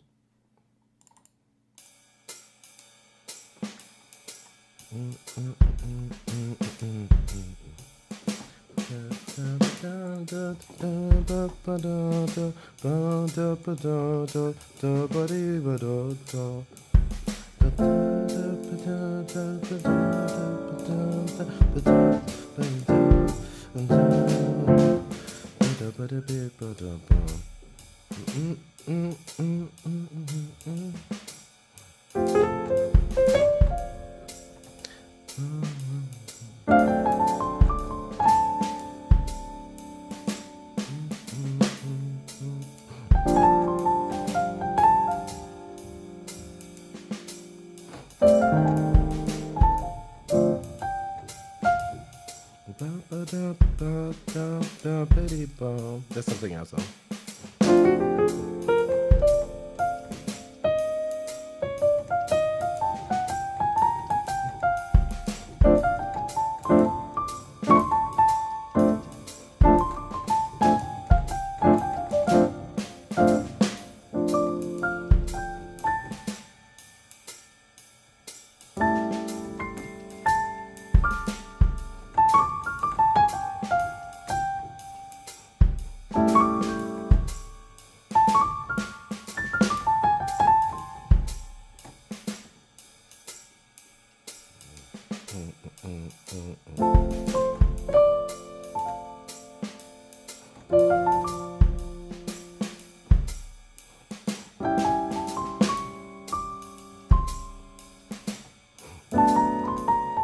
Uh-oh.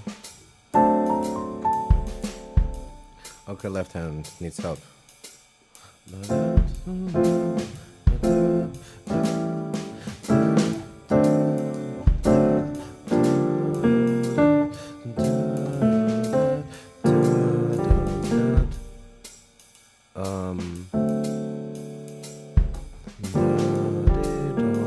What's that? B flat 7 diminished, but maybe we're just gonna stay on the first 2 or 3 bars. Maybe just gonna do the first couple of changes. I once lived a lifetime of a millionaire.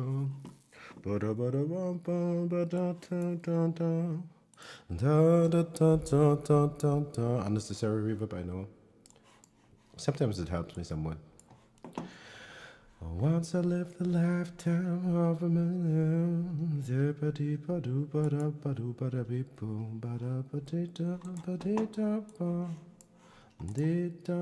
No. Sorry, I had too much coffee. It's also not a secret.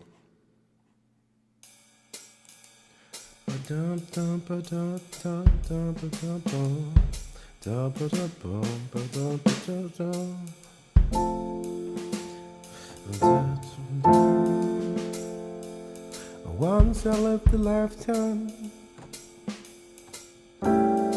of a millionaire.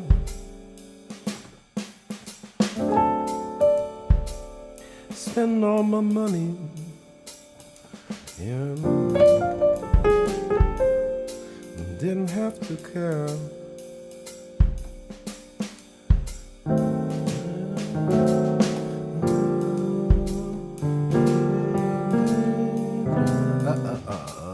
Sorry.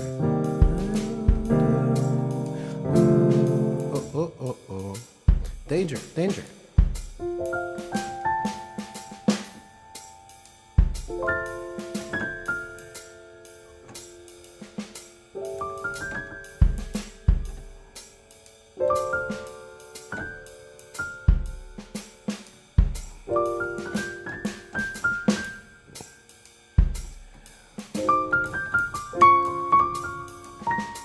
Uh-oh.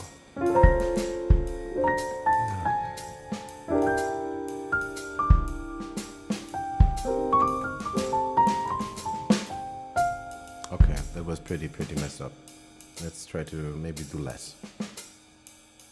Once I lived a lifetime of a millionaire. Spending all my money and didn't have to care.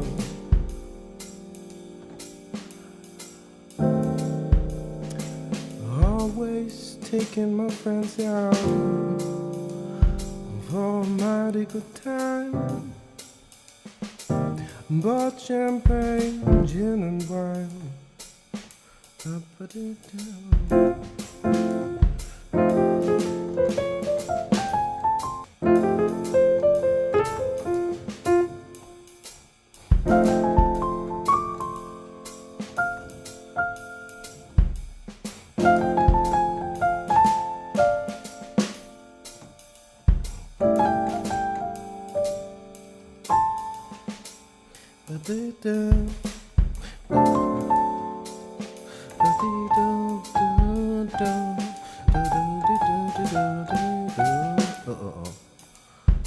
Once I spent a lifetime of a what's up, brother? It's no good. Once I lived a lifetime of a millionaire.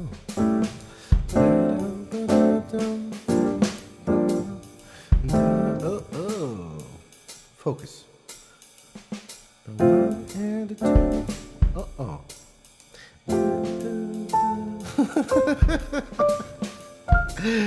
My brain is already gone.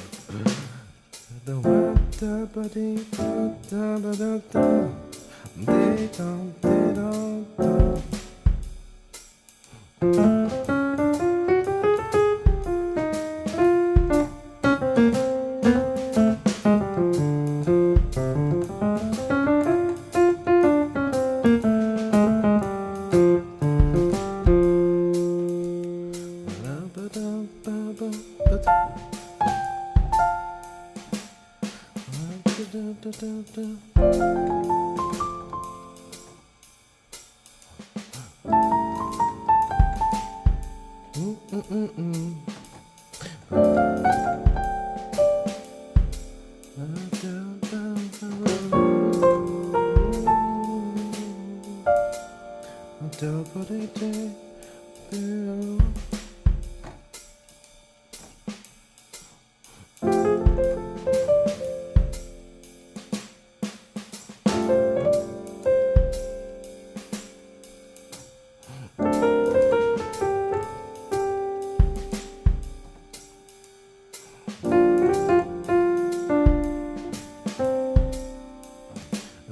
I left the laughter,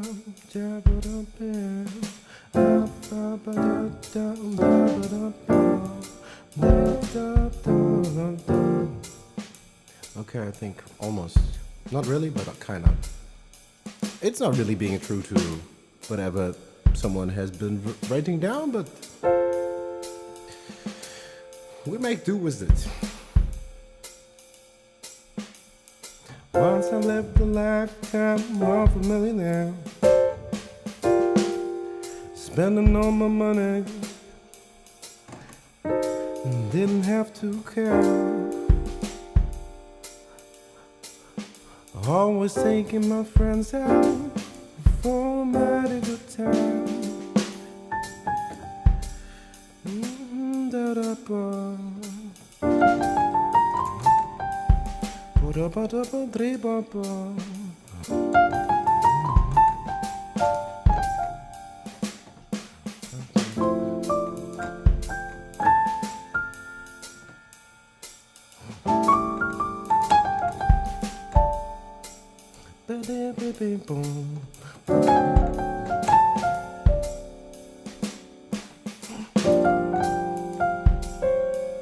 Ooh, I like this one.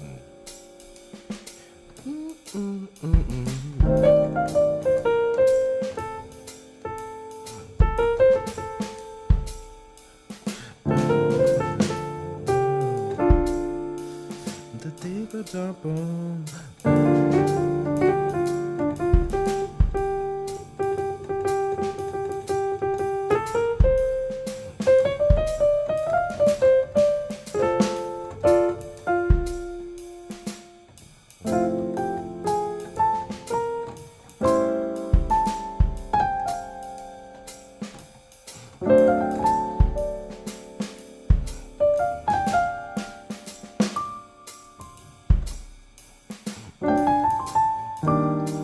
Ouch, that's bad.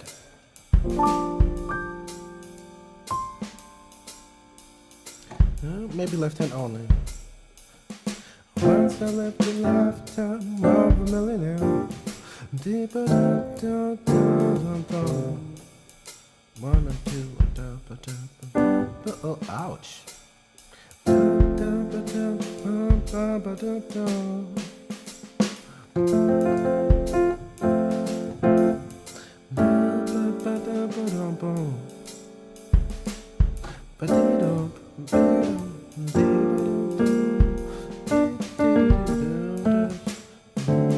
Something like that.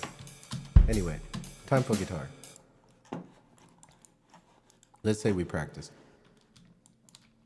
Nobody needs to know we're lying. Once I lived a lifetime of a millionaire.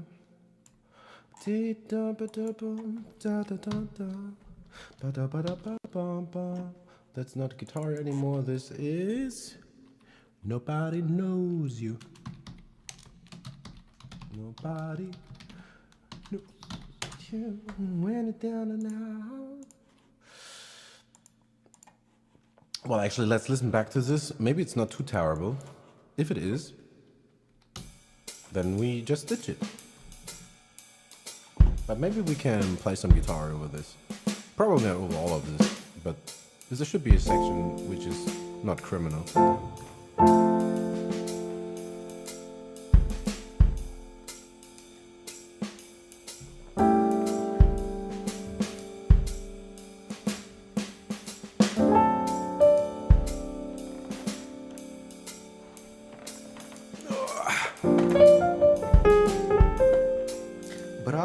tu tapu prabe. Badu badu ba ba bom.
Shit. Need to find this blue scale.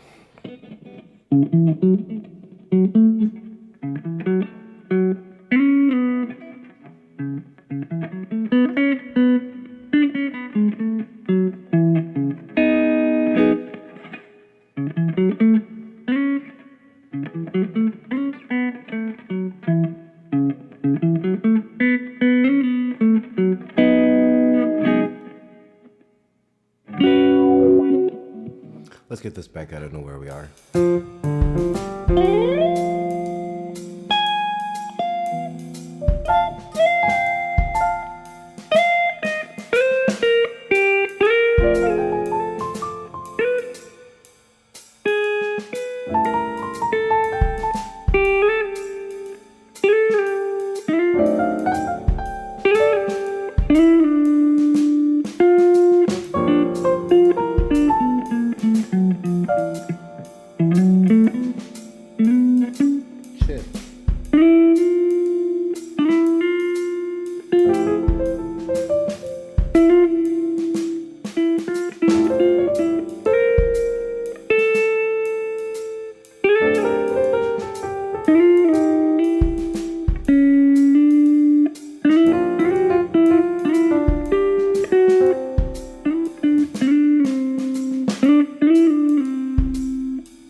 It's kind of loud, isn't it? Ba-dum-ba-bum, ba-da-ba-dum-bum.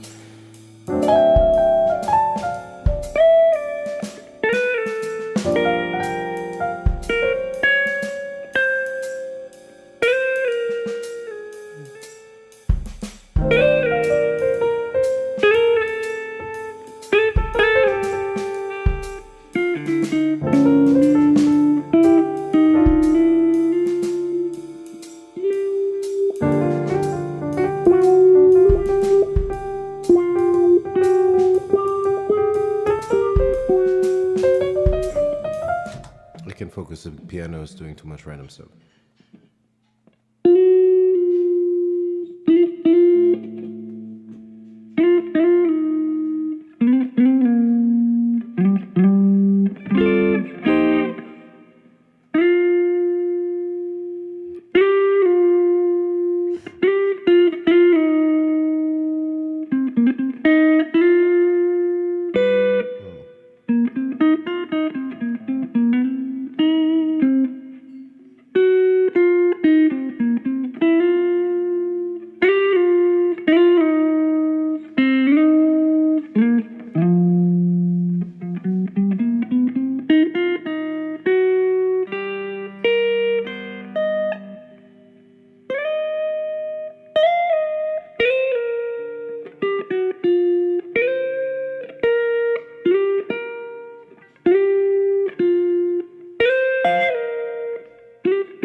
It's a kind of Georgia thing, and also is really the most standard blues phrase, I think.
Okay, okay. I know I play too much.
Maybe I should lay low on the wah wah.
I love this wah wah too much. I can't lay low.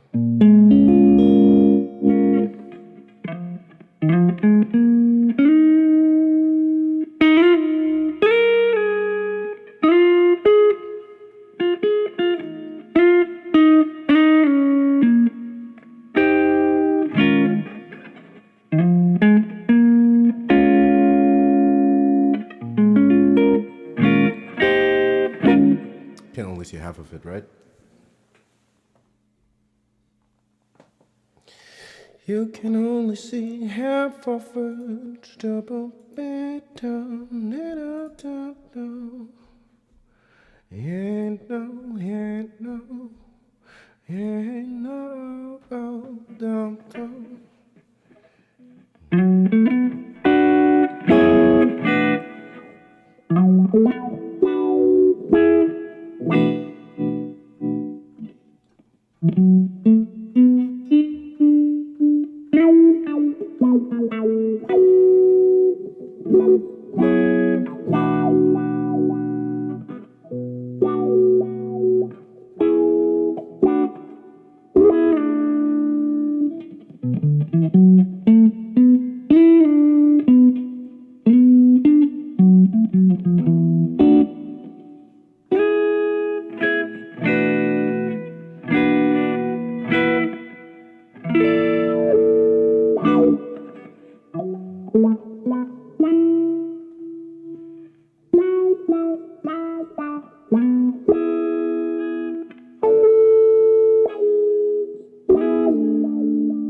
Pretty much the theme from So What.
If we just play it in the shell of it,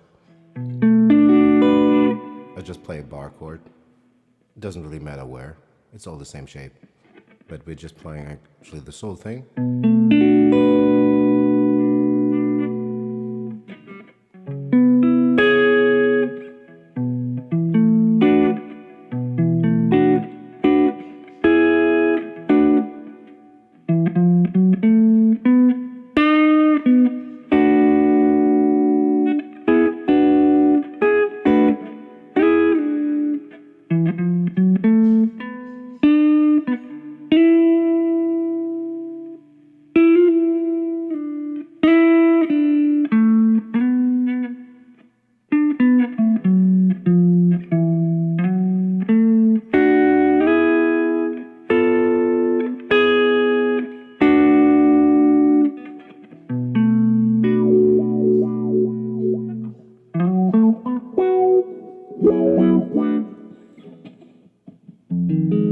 Could play it anywhere in the neck, doesn't matter.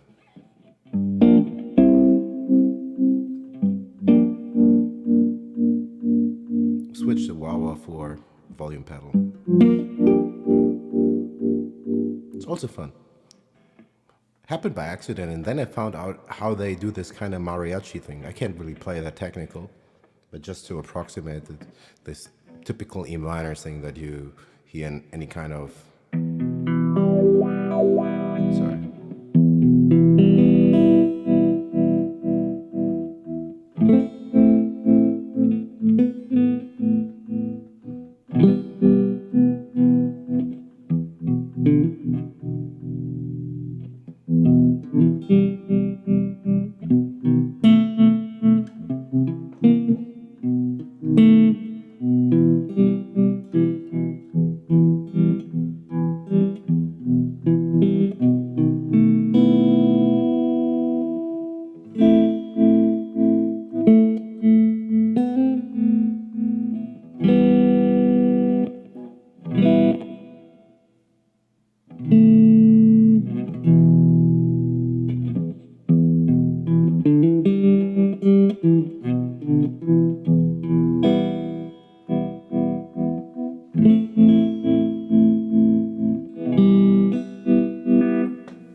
And if we put that in a delay and bigger reverb, it sounds like that. Oh, that was my voice. That's the wrong thing.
Okay, let's not do that.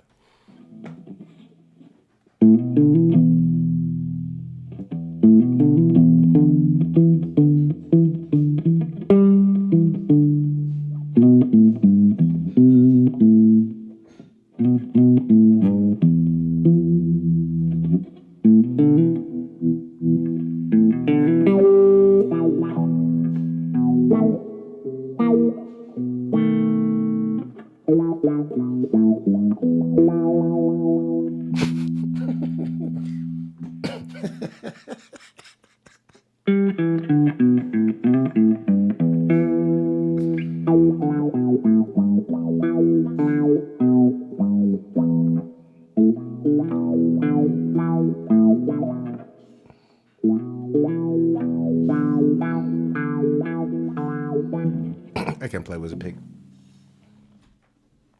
Let's try for 3 minutes anyway. I should learn to play with a pig. Because there's a lot of stuff where you want the tone of a pig. It's just more clean.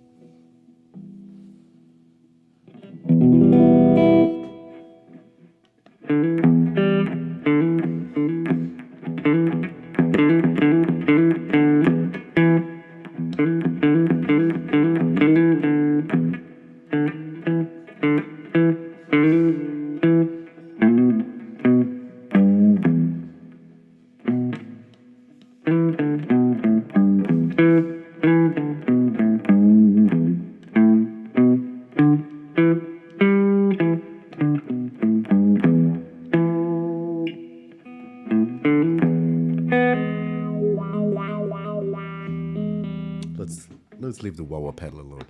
It didn't do anything to us. Nah, no pig.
Ouch, sorry.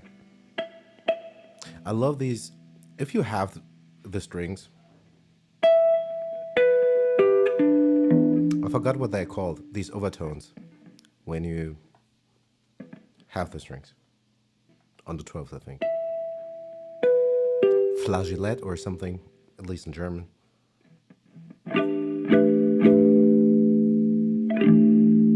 Super cool, interesting tone.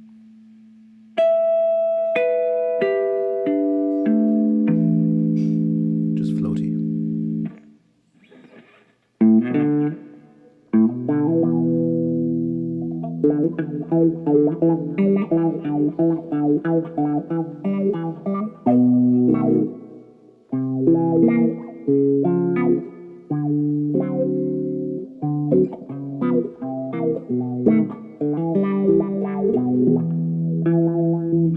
Okay, we had enough fun.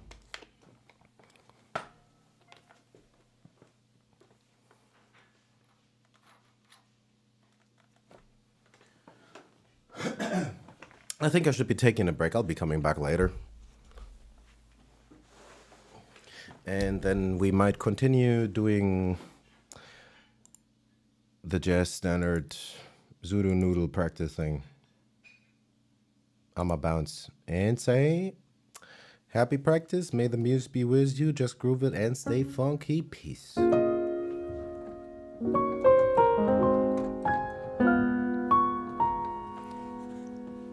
Catch you later.